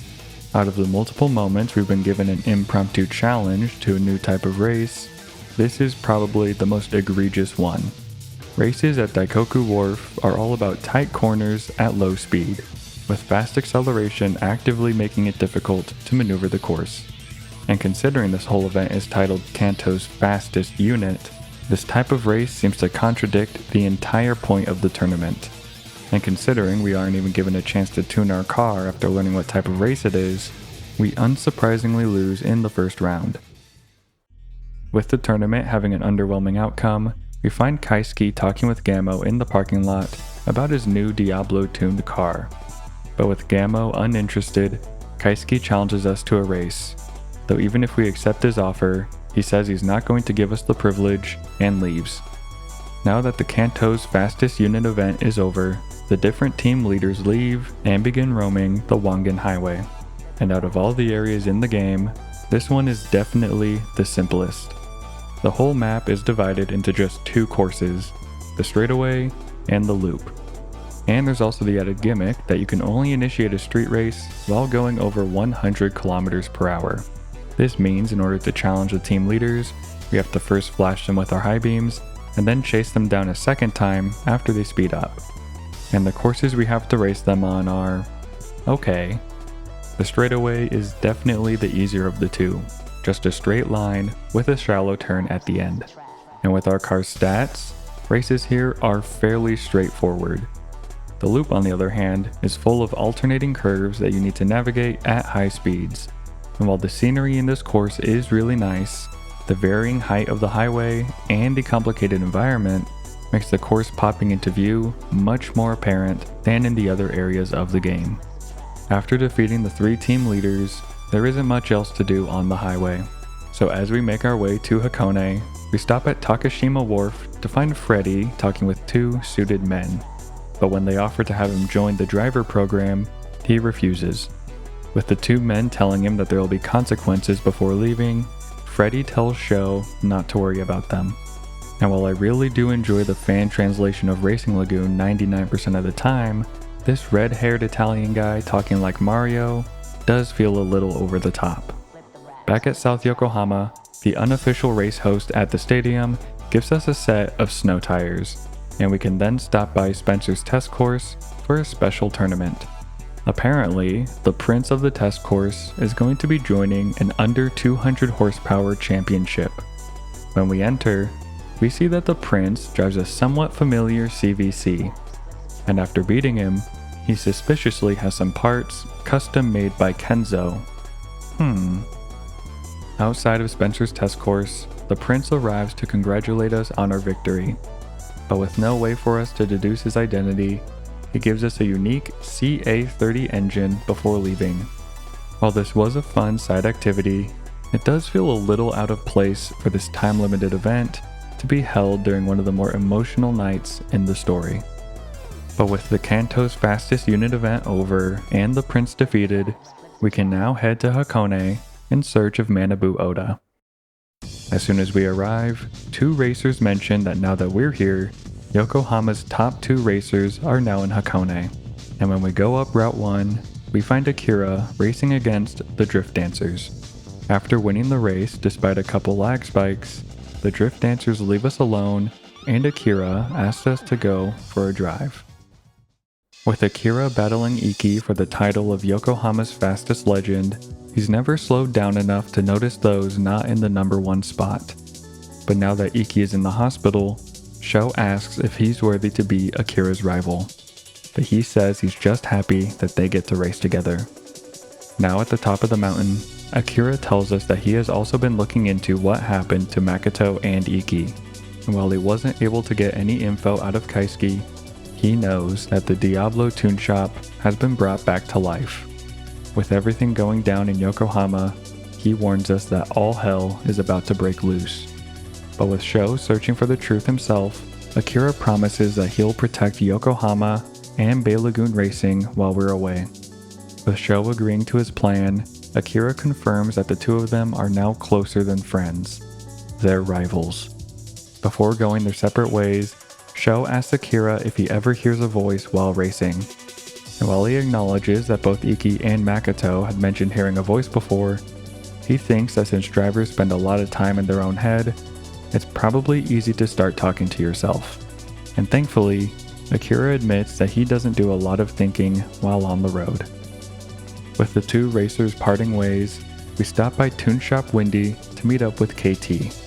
While he thought he would have been congratulating us on our performance in the Yokohama Grand Prix, after Iki's accident, he says he has something important that he needs to tell us. Taking the gondola along the mountains, KT tells us that after he parked the GT machine back in the garage, a limousine pulled up in front of the shop. Then a foreign man in a suit emerged and asked whether he was the machine's mechanic. Already a little tipsy, KT told him that he was. But when the man mentioned Diablo Tune, the words immediately sobered him up. Before leaving, the man asked where Manabu Oda was, but when KT said he didn't know, he simply got into the limousine and left. Now that we know for certain that a Diablo-tuned car was in the Grand Prix, Sho asks KT why he's so afraid of Diablo Tune. KT reveals that he had a friend who he raced with many years ago that is actually the namesake of Tune Shop Windy. They were looking into the mystery of Diablo Tune and were trying to find the secret tune shop responsible for it. One night, KT got a call from his friend saying that he had finally found the shop and was going to try and sneak in. But after that, he never returned. 10 years later, right when he believed he had fulfilled their dream of creating the fastest car they could, Diablo Tune returned. Not wanting us to go through the same thing he did, KT tells Sho to drive with no regrets. Driving along the turnpike, we find Miharu and Manabu Oda racing. Following them to Hashiria's holy place, we confront the past and present emperors of Hakone. Getting out of our car, we're greeted by Miharu, who challenges us to a race to prove our worth. Needing to get past him to talk with Manabu, we accept.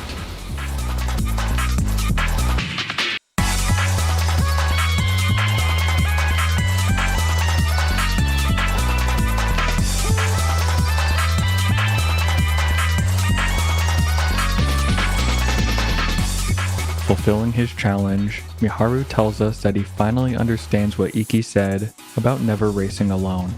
Now feeling the fierceness that we're driving with, he says it's like we're a different person behind the wheel. But the voice begins to creep in once again, claiming this speed is his, telling Sho to let it consume him. Finally confronting Manabu, the voice appears to take over Sho, asking Manabu if he even remembers who he is. With Manabu not understanding what he's talking about and the voice wanting answers from him, Manabu says he'll be willing to talk after we race, remarking that this is the first time he's seen us smile. As we careen down the mountain, Manabu tells us a story that he couldn't tell Iki himself. Manabu's dying. And after only just finding out himself that his doctor has given up on him, he returned to Hakone so he can go out while racing, spending the little time he has left trying to shatter his limits. When asked about the fastest legend, Manabu tells us that everyone from 10 years ago has been trying to keep that part of them locked away, because anyone who didn't ended up dead, murdered in ways they couldn't understand. Already knowing this, the voice asks what else Manabu knows. He tells us that the fastest legend was a racer that went undefeated his whole career. And while they never found out for sure, he wouldn't be surprised if he was behind the killings 10 years ago. The voice asks Manabu about someone who raced against the fastest legend 10 years ago that was much faster than everyone else. But for that answer, Manabu tells us we'll need to uncover the truth behind Diablo Tune. Up north in the snowy mountains of Hokkaido, someone is waiting to give us those answers, and it was Manabu's job to give us this message. With our destiny now in our hands, Sho wonders whether the voice was listening in on the conversation or if he was the one on the sidelines. Then the voice appears, claiming that it is us and that it has always been this way. And once again, we're able to ask the voice different questions about himself. But with the voice refusing to answer any questions, Sho believes that it also doesn't know the true nature of what happened to it. And if they can uncover that truth together, maybe they can finally be free of one another. Even if he's not sure how, Sho is determined to put an end to this, resolved to not let the voice move on to someone else. With no other path forward, Sho and the voice are able to agree on one thing, that they must travel north to finally uncover the truth behind Diablo Tomb.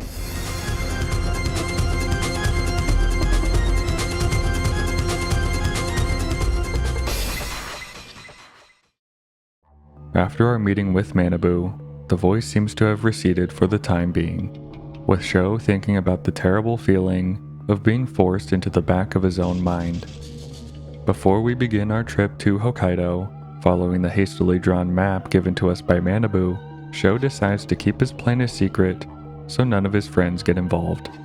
All he has is himself, his junk, his car, and the voice. But as we make our way down the Wangan Highway, our path is blocked by the C1 road stars.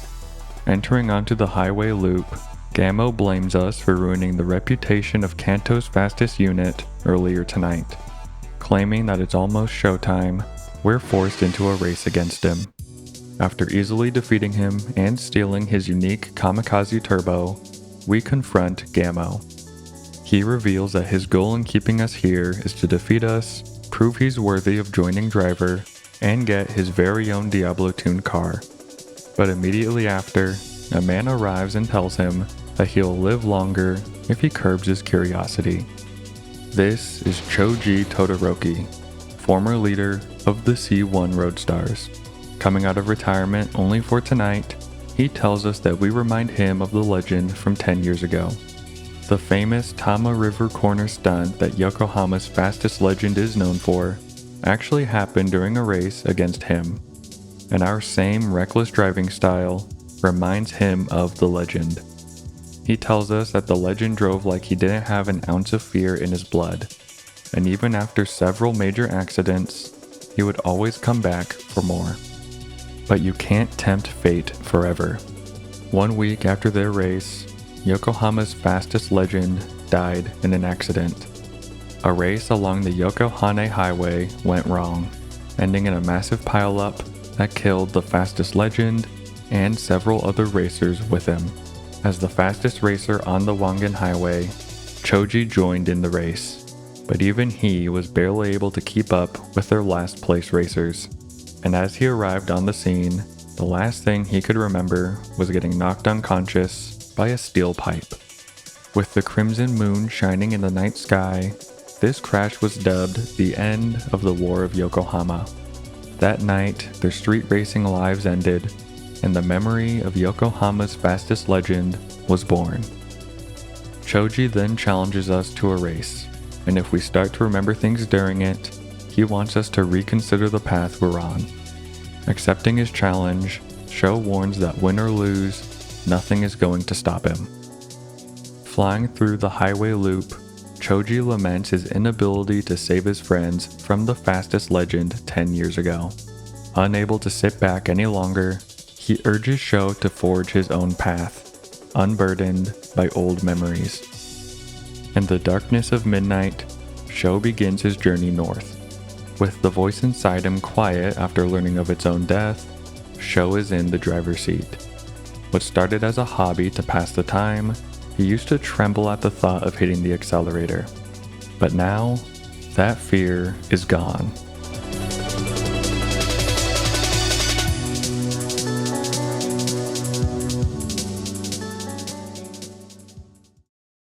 Unable to tell how many nights it's been, Sho continues his journey toward Hokkaido, longing for a chance to stop and clear his head.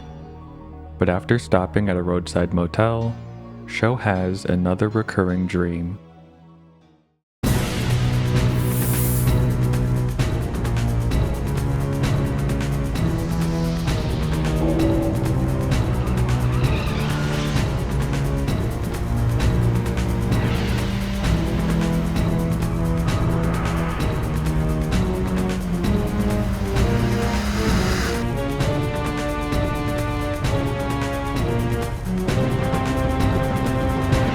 With his body at its limit, Sho pushes onward for the answers he needs. Aboard a ferry, the rain turns into a gentle snow that blankets the city. With the voice asleep, Sho has finally made it to Hokkaido, our main destination being the summit of Forget Hill, We're no doubt going to be traversing some snow-covered roads, but at the base of the mountain, we have a few options available to us to prepare for the journey ahead. Equipping the snow tires that the race organizer gave us last night, we can race around the snow oval circuit to get some practice in these new conditions.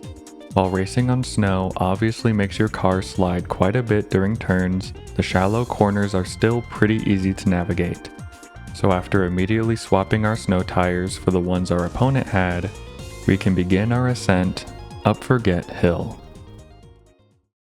As Sho climbs the snow-covered mountain, the fear of dropping off the edge makes him shake far more than the cold himself. Hoping his car is able to make it to the top, Sho feels the voice begin to awaken within him. The man they're meeting is supposedly the engineer behind Diablo Tune, but why he secluded himself in the mountains of Hokkaido is still a mystery. As they approach the mountain's peak, both Sho and the voice hope to find the answers they have been searching for. Secluded at the top of Forget Hill lies a single cottage. Inside, a bearded man wearing a long winter coat turns in surprise as we enter.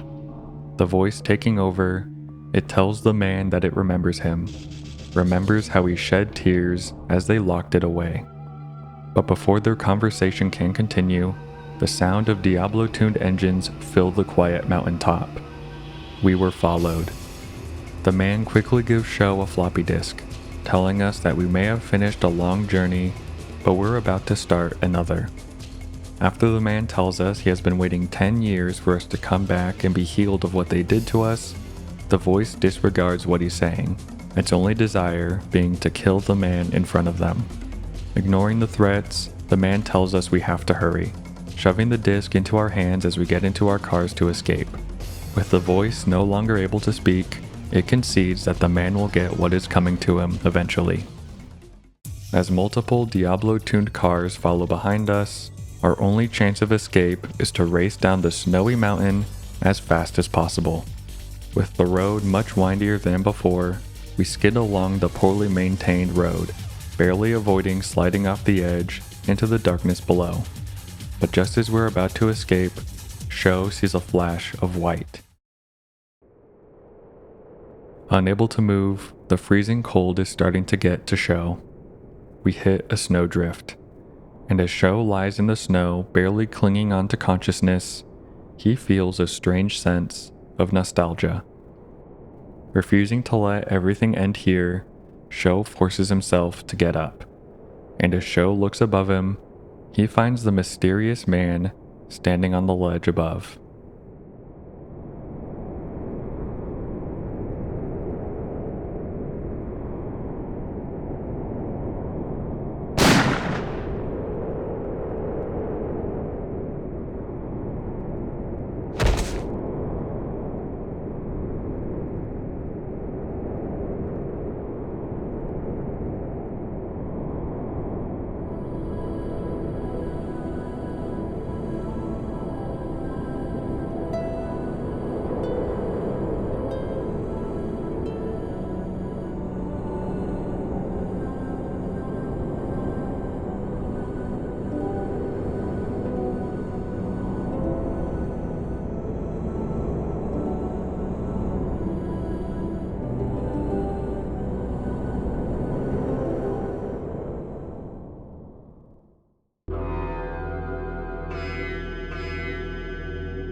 With Sho trying to regain control from the voice, it refuses to answer any of his questions.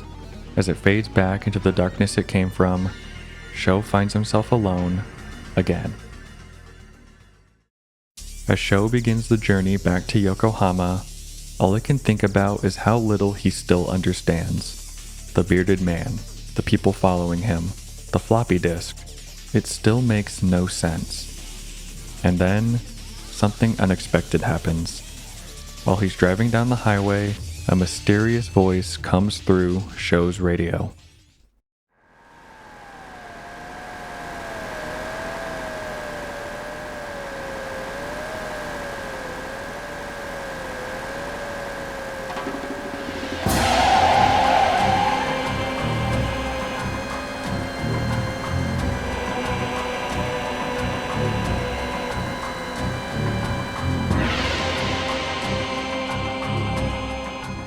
Stepping out of the car, we see the men who were talking with Freddy earlier at Takashima Wharf. They introduce themselves as John Truth and Forza Rush, and they are members of Driver. Asking for the disc the man had given us, they promised to tell us of its contents once they analyze it. After all, we're going to be a valuable business partner for them. But as Sho refuses to hand it over, one of their bodyguards steals the disc from our car. Truth tells us that they have an arrangement we're in no position to decline. We will become a member of Driver, and they invite us to the Ridranga warehouse in South Yokohama for the Darkness Grand Prix.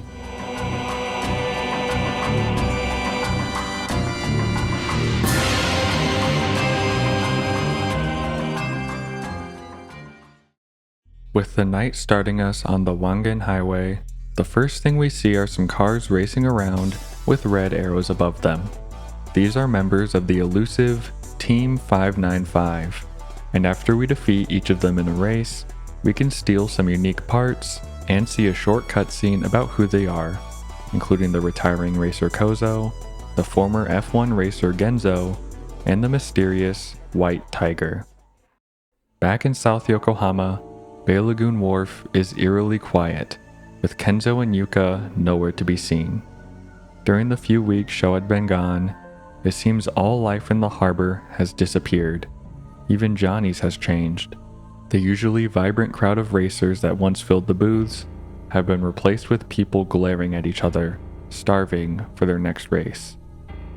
Driving through the streets, we pass by Iki's apartment and see Aoi getting inside a limousine. Not understanding why, we hurry over to International Hospital. Inside, Iki is still in his room.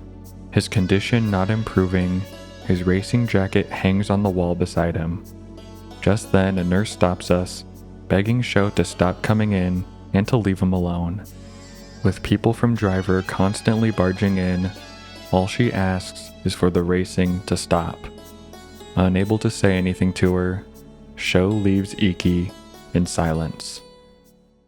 As we pull into Hanmoku Wharf to look for Akira, a night racer tells us that word of the Darkness Grand Prix has gotten around, with Kaisuke planning on joining with his Diablo GTR. And apparently, Yokohama's fastest legend has finally returned, joining with his very own Diablo Zeta. Up above, the crimson moon hangs in the night sky, the same one that watched Sho's first race and the death of the fastest legend. At Bay Lagoon Tower, fireworks fill the sky with dazzling light.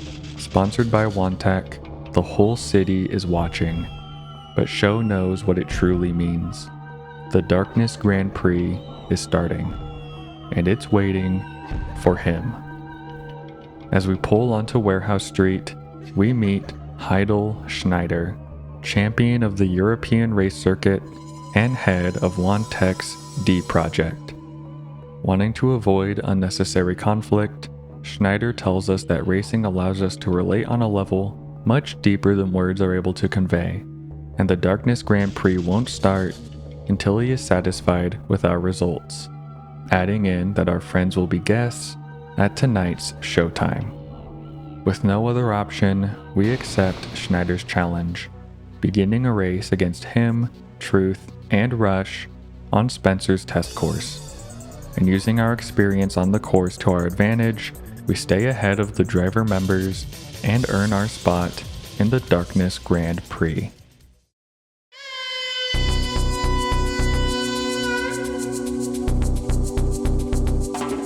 As the countdown ends, the Darkness Grand Prix begins. Taking place on the Yokohama Grand Prix course, but now at nighttime, our opponents are Kaisuke, Forza Rush, John Truth, and Yokohama's fastest legend himself, all driving Diablo-tuned cars. And we don't stand a chance. The raw power of the Diablos allows them to get a lead at the start of the race, and with the Grand Prix lasting 5 laps, they're able to grow their lead substantially the longer the race goes on. After purposefully limiting our car's performance the past couple nights, we'll have to push it to its full potential if we want to win the Darkness Grand Prix. With our car starting out at 643 horsepower, I test various turbo setups to find which one performs the best. And after multiple failed attempts, I landed on this. The Twins, Double Impact, and Venus and Mars twin turbos give us increased power at low, mid, and high RPM respectively.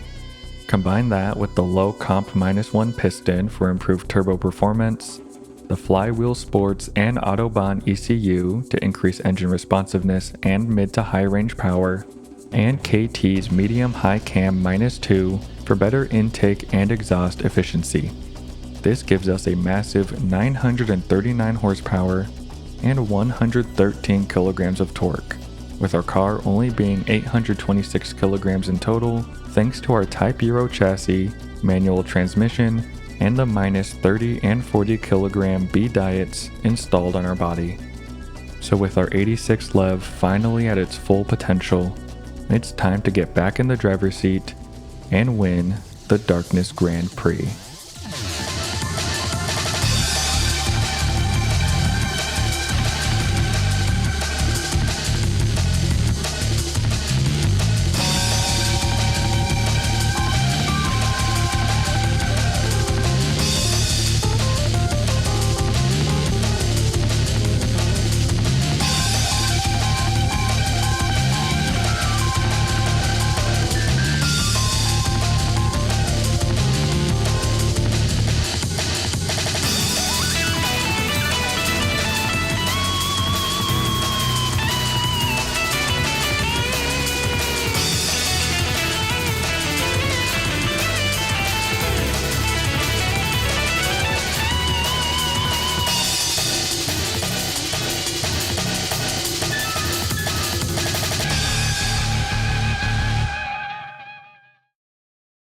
Passing the finish line, Sho stares into the headlights of the Diablo Zeta, the memory of it flooding his mind. As he stares into the crimson moon, the voice takes over Sho's body. Truth knocks on the window. With us completing our end of the bargain, he promises to reveal the contents of the disc to us. But the voice refuses. The Diablo Zeta must be defeated.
The voice once again takes over, telling Sho that they have always been one and the same. The voice appears in front of him, telling him to remember. 10 years ago, fueled only by rage and speed, they were the fastest man in Yokohama. And with the crimson moon hanging in the sky, the inferno on the highway is when they finally became a legend. But the voice isn't finished. Still searching for the land beyond speed, it claims that no one can stop it, not even Sho. With the voice now in control, it speeds away, the image of him laughing in the burning wreckage fresh in Sho's mind. The hour of reckoning is at hand, and this is where the voice had led him.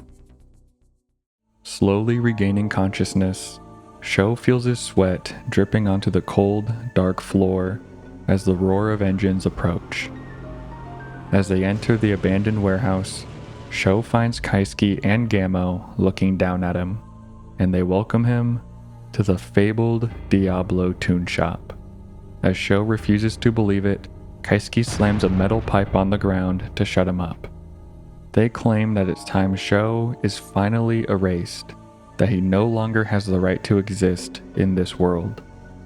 Hoping to defend himself, Sho lunges for a nearby pipe, seeing a glimpse of a buried memory.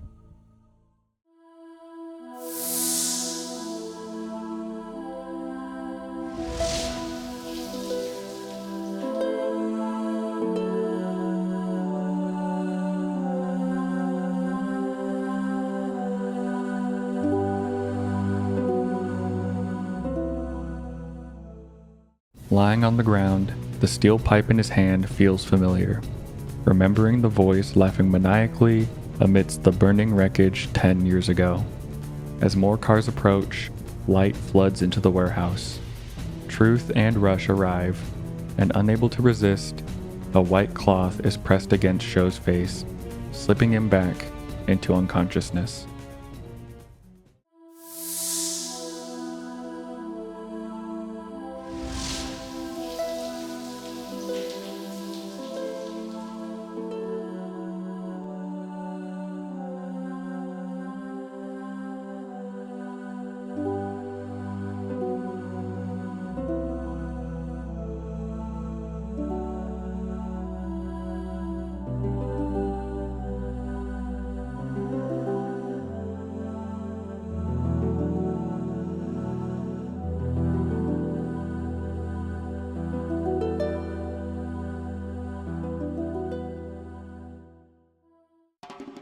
Sho wakes up to find himself inside the Wantech conference room with Schneider and Wantech president Wan Lee.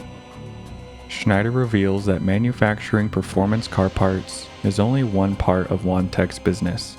Their true interest is in biotechnology, of which their main project is Diablo. Schneider then plays us the video that the man in Hokkaido was hiding on the disc. Diablo, also known as the D Project, is a revolutionary drug that unlocks the hidden potential of your mind. Specifically, it suppresses the brain receptors responsible for fear. And by reducing people's ability to fear, the goal is to allow humans to reach a new level of being. With Sho unable to see how this pertains to him, Schneider continues. While progress on Diablo was going well, it did have a critical flaw. When the user was in a situation of elevated mental stress, the drug was prone to overreacting, fully removing the user's ability to experience fear. And this overreaction led to a series of fatal accidents, including but not limited to the tragic ending to the War of Yokohama. 10 years ago, a sample of the Diablo drug was given to Nenji Nanba, a proficient driver in the Kanto area, as well as Kyoji's older brother. As his times improved and his reputation grew, he was the one who coined the term Diablo tune and popularized it. That is, until he died in a sudden accident on a simple street corner. If word got out of Wantech's involvement with the accident, it would seed doubt in the practicality of Diablo. With Nenji's death being a large setback for the company, Wantech needed a large number of test subjects that they could place under extreme mental stress and be disposed of at minimal cost. Drivers. With the siren call of becoming the fastest legend luring in underperforming racers, they were administered Diablo and given their own Diablo Zeta before being released onto the streets of Yokohama. All this time, Yokohama's fastest legend was simply Diablo tune, a trap laid to bring in more struggling racers to become the next Diablo test subjects. In hopes of solving Diablo's fatal flaw, each driver was also given a different series of antibodies along with Diablo, though none were successful. As more and more drivers died in high-speed accidents, Wantech would come in and cover it up, releasing a new fastest legend to replace them. Then the cycle would continue, further spreading the legend and thus bringing in a constant supply of new test subjects. But on the night of the Crimson Moon, the drivers escaped. As they sped down the Yokohama highway, their escape ended in tragedy. A crematorium of fastest legends. With an accident of this scale, both the War of Yokohama and the Diablo trials had ended, and due to undesirable attention from the public and Diablo being deemed unviable by Wantech, the D project was suspended. As Sho struggles to find his place in all of this, Schneider reveals the D project's final hope after the past 10 years. Only one driver survived that fateful night, one who carried the antibodies necessary for Diablo's success. Barely clinging to life, the man was put to sleep for 10 years. And that man is Sho.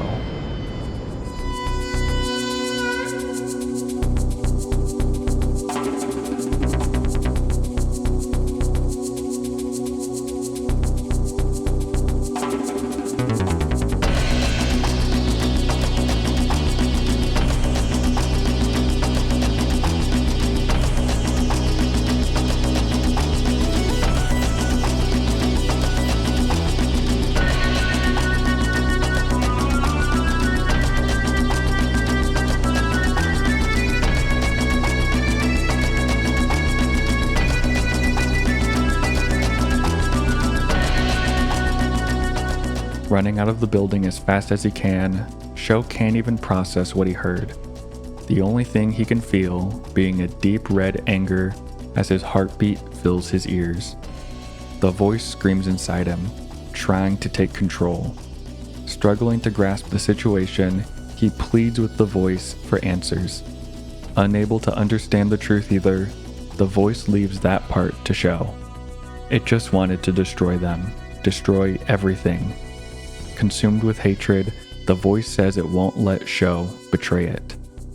Unsure of what will happen when it fully awakens, Sho can't help but fear being erased. He needs proof, tangible proof, that he has even been alive to begin with. The road that he has been driving up to this point has only one more night's worth of track before being plunged into darkness.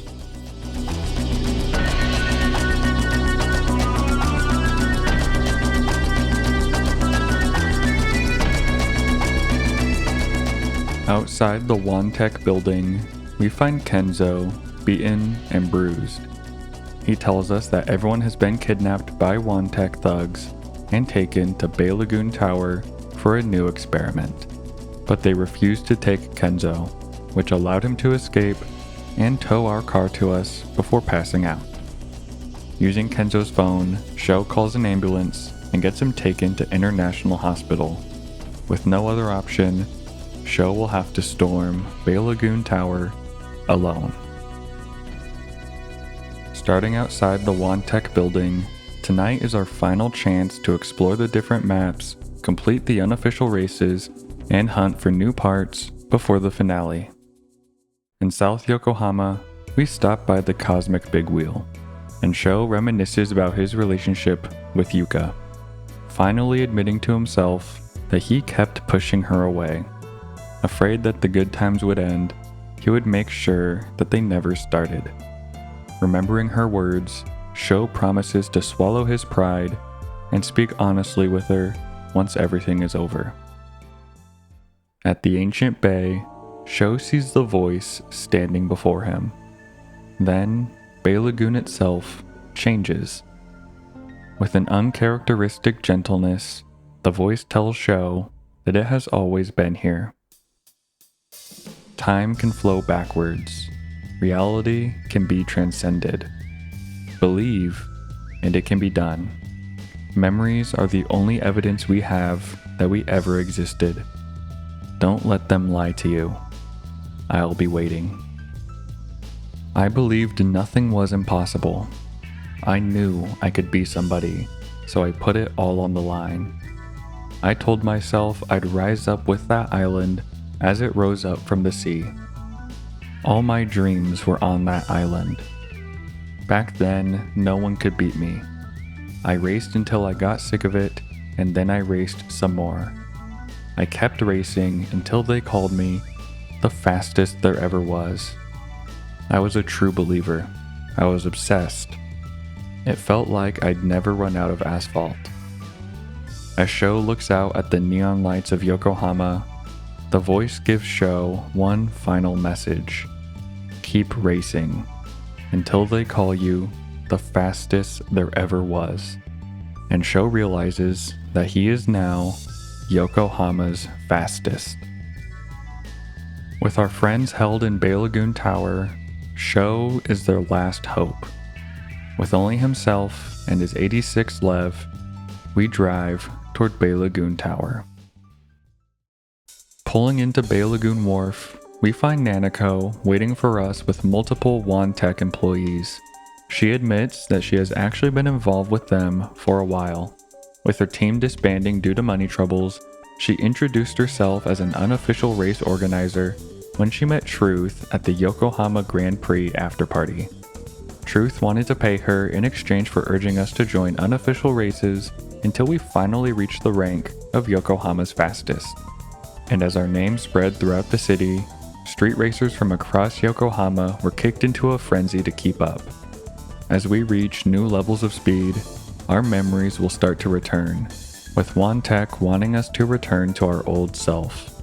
This is the final obstacle that needs to be passed to start Racing Lagoon's finale. Throughout the game, a hidden scoring system actually keeps track of your progress, and by completing the various special races and unofficial races around the maps, our rank increases. Then by going to the Ancient Bay, the game will tell you your current rank. But since we are already Yokohama's fastest, we can continue onward to Bay Lagoon Tower. And as a white cloth is pressed against our face, Sho once again loses consciousness.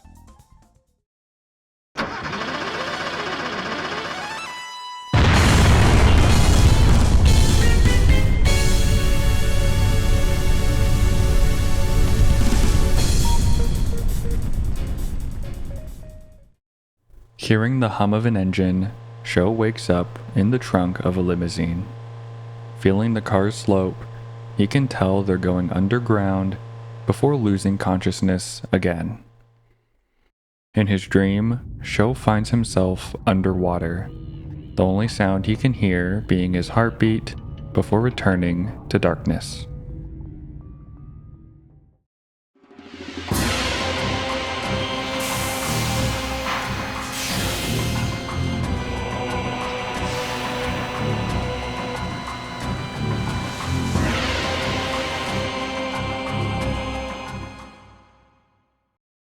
Lying on the cold metallic floor, Sho wakes up to find himself trapped inside a chamber.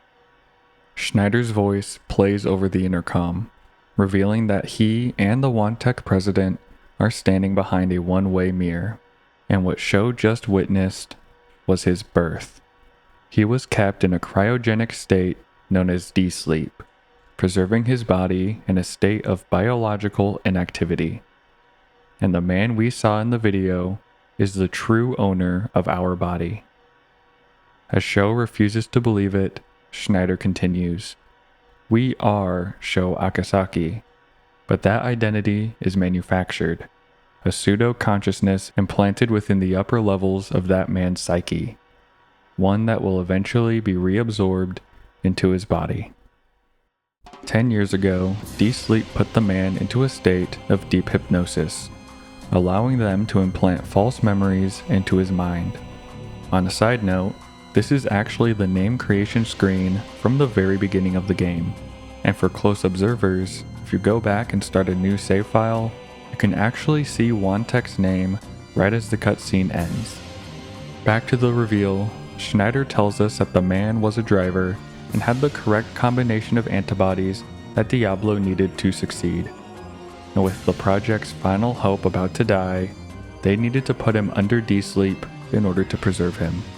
But knowing that he wouldn't be able to handle the shock of waking up 10 years in the future, They created the construct of Sho Akasaki and implanted it within him, creating a smooth transition for the man's revival. At this point in the process, chances of failure are slim to none, and as the man continues to fully awaken, there is no guarantee that Sho will exist in any form. He will be erased. Trapped within the metal chamber, Sho feels the voice spilling into his mind, taking control away from him. Like a puppet on a string, Sho feels his body moving independent of his will. But does his own will even exist anymore? Peering through another man's eyes, Sho only catches glimpses of what's in front of him. Walking through an endless corridor, the voice lets Sho see the contents of each room. Lying on the ground in front of him are Kaisuke, Gamo, and the Tech drivers, face down in a pool of blood, their brains exposed like they had been beaten to death with an iron pipe. The sight makes Sho sick with despair, but without the will to stop it, the voice continues through the next door. On the other side, a man is chained inside a cell and claims that we are the true fastest legend. Our driving had brought back memories, ones that filled them with the joy of racing. After 10 years in confinement, the man thanks us for those happy memories before collapsing. As Sho watches the fate of the driver before him, a seething rage fills his soul. If he hadn't gotten lucky, he would have been rotting in this prison for 10 years, just like the rest of them. This intense anger wasn't anyone else's. This time, it was his own.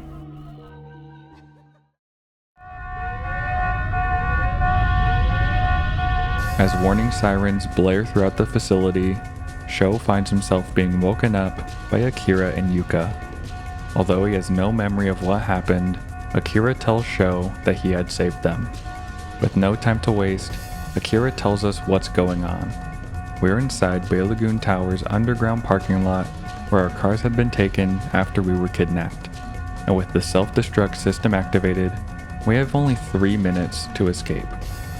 As Yuka hops into Akira's car, Sho feels the voice still within him.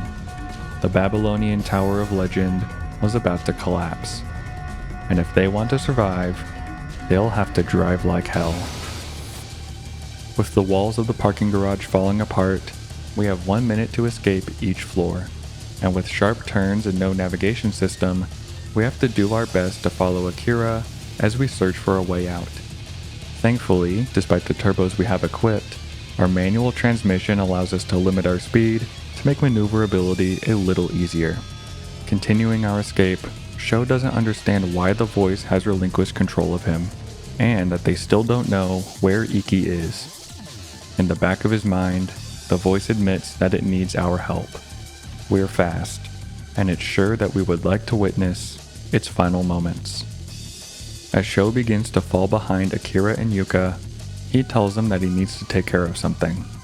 With only seconds to spare, we finally reach the end of the parking garage. Telling Akira to get Yuka back to safety, Sho drives away, promising Yuka that he'll come back. As Lagoon Tower explodes into rubble, Sho remembers the pile-up, the familiar feeling of burning flames, and the cold touch of steel in his hand. As the metal gets hotter, more memories of that night flood into his mind.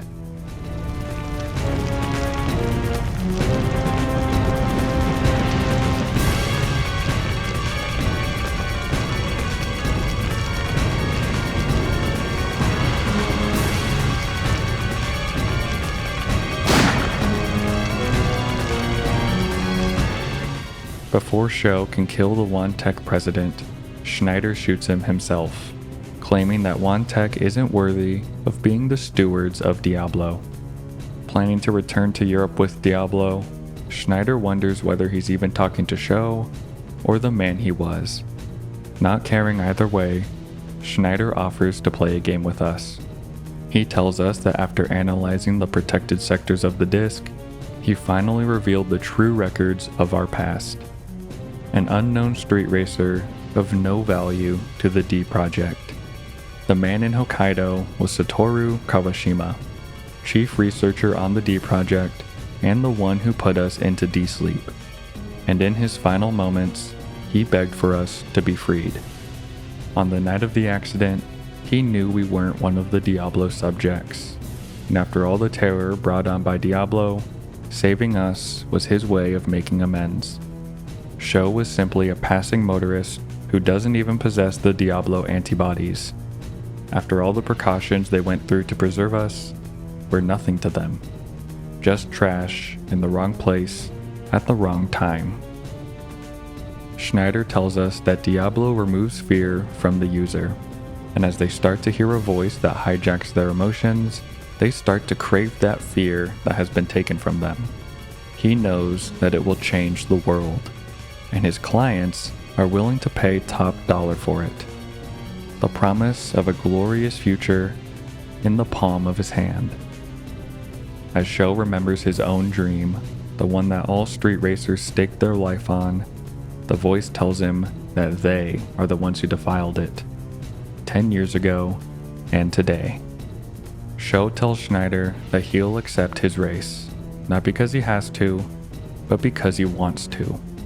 With the look of rage filling Sho's eyes, Schneider tells us that this is our final race.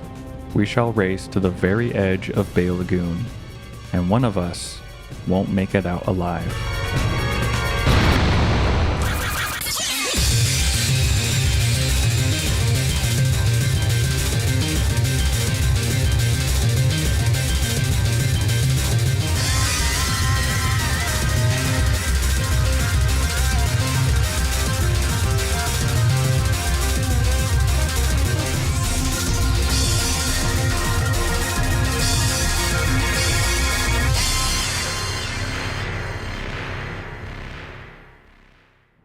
Pushing our car to its limits, Schneider keeps his promise.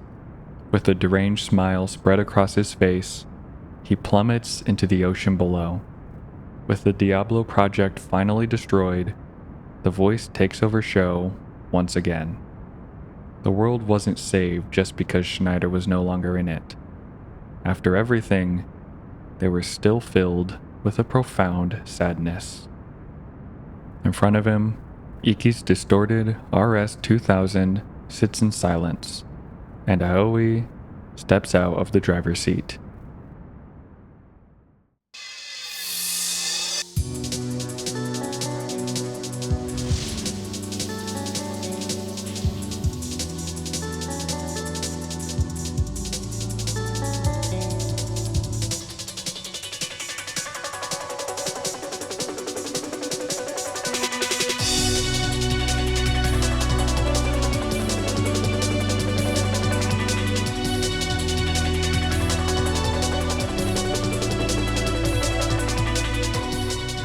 After everything we have been through, Aoi tells us the truth of her past.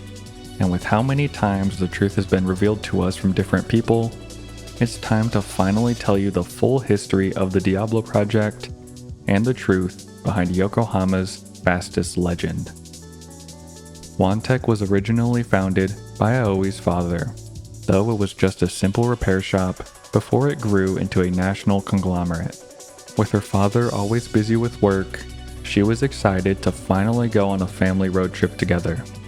But while they were in Hakone, a passing motorist flashed their high beams at them in search of a race.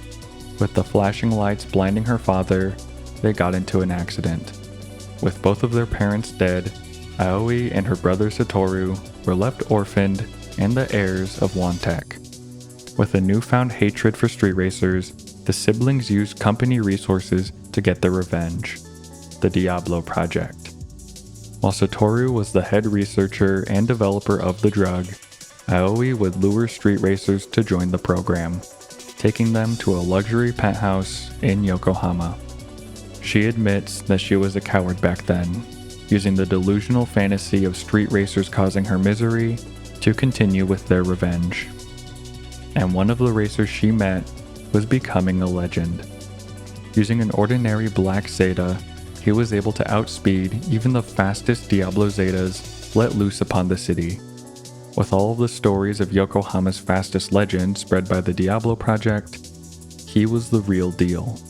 The true fastest legend. Together, Aoi and the fastest legend's lives began to bloom.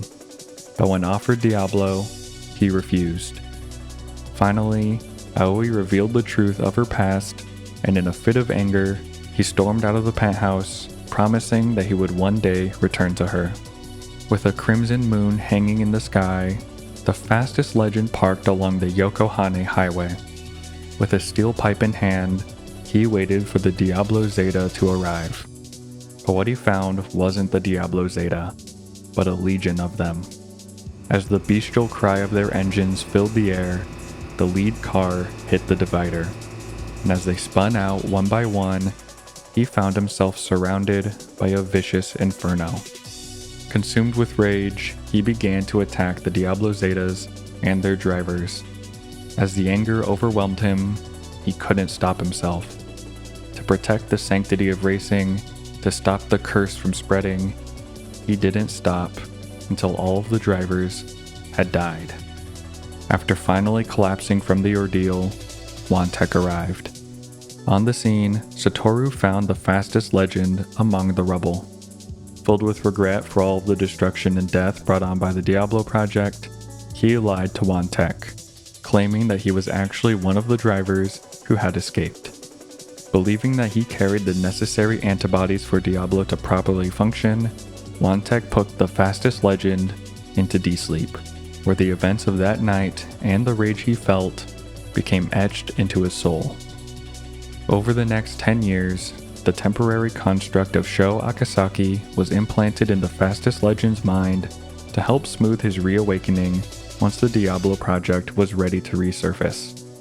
To atone for his actions and safeguard the truth behind the Diablo Project, Satoru exiled himself to Hokkaido, with Aoi being told by Schneider that both her brother and the driver she was with had died in the accident. Constantly mourning the love that she had lost, Aoi eventually met Iki.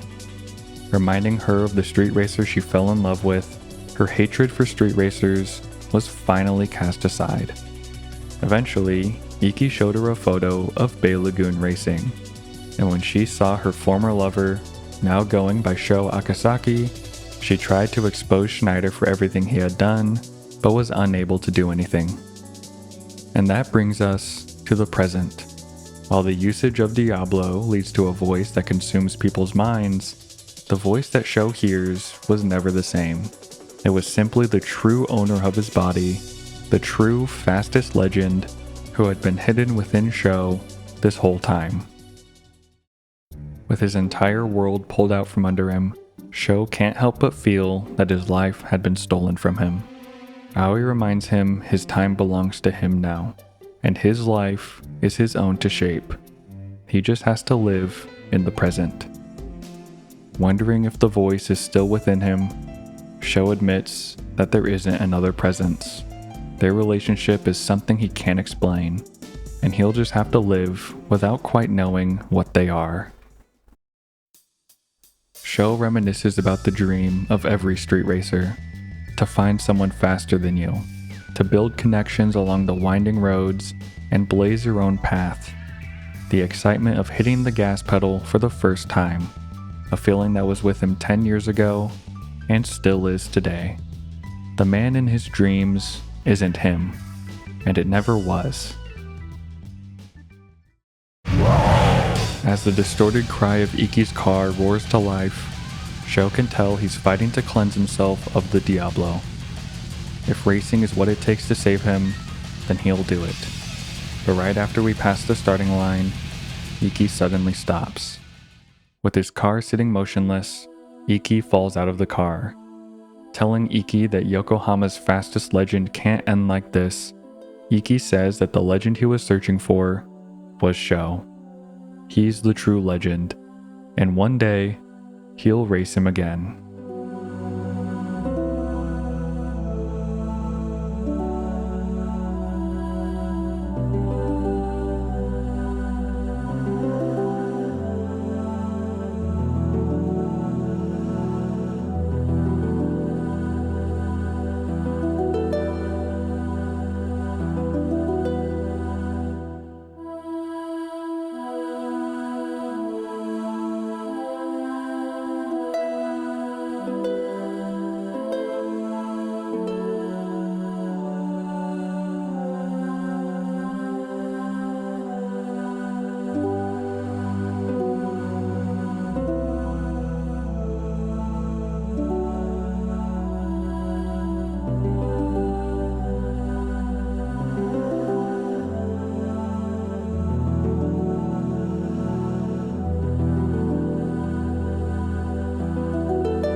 After getting knocked unconscious, Sho wakes up to find Aoi sitting in the driver's seat of the Diablo RS, with Iki in the passenger seat.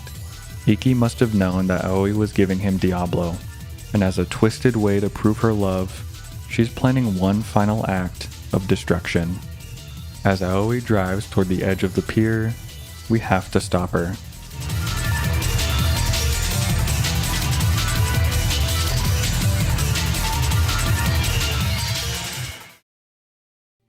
Cutting her off, Sho doesn't know if he's able to forgive her, but if Iki is able to, maybe he can too.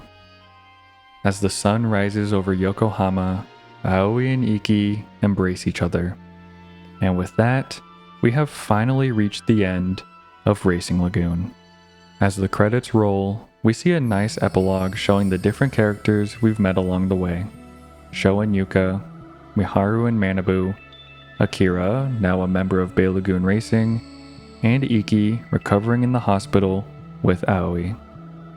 As the sun sets over Yokohama one last time, Sho and Iki rev their engines, racing toward a new day. But if you're a completionist, there's actually a couple more hidden scenes available to you.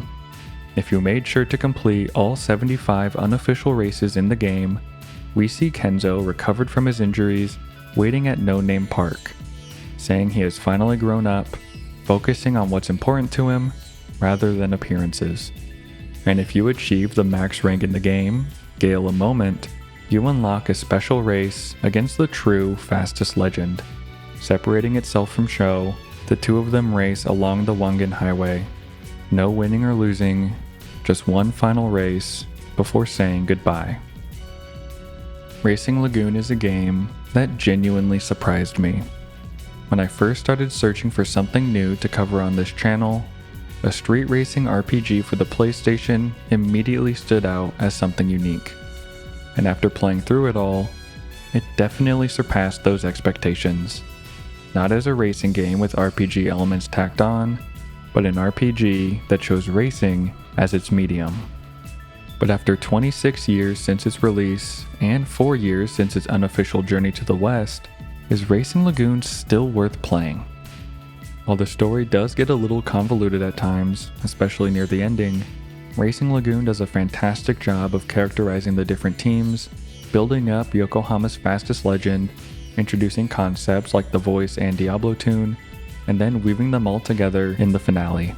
Though I do feel that the final race against Aoi could have been shelved in exchange for a fully fleshed out race against Iki, and the sudden plan to commit suicide together really did come out of left field, especially after her arc seemingly concluded.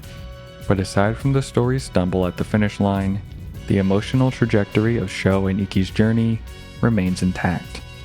But a racing game can't be carried by its story, even if it is an RPG at heart.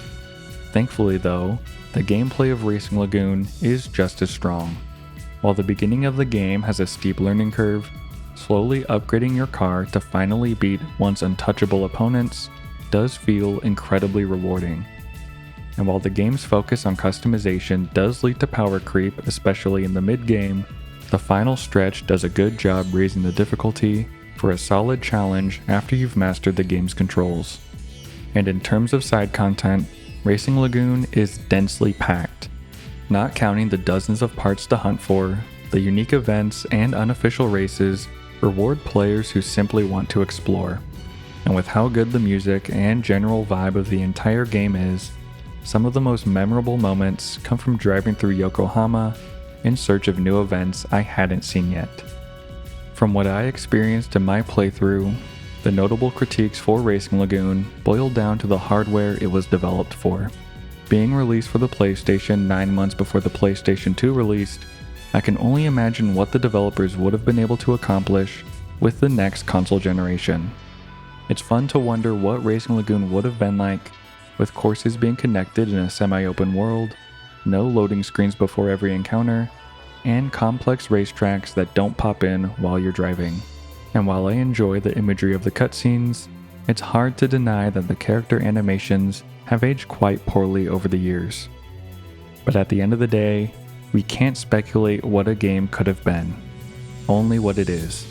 and when looking at the point of history it was inspired by, you can tell that it is a love letter to the golden era of Japanese street racing.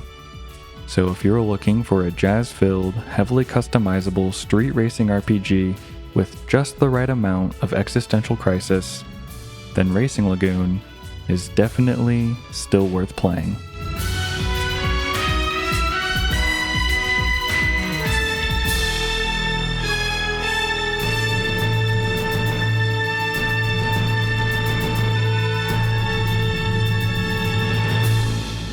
Thanks for watching.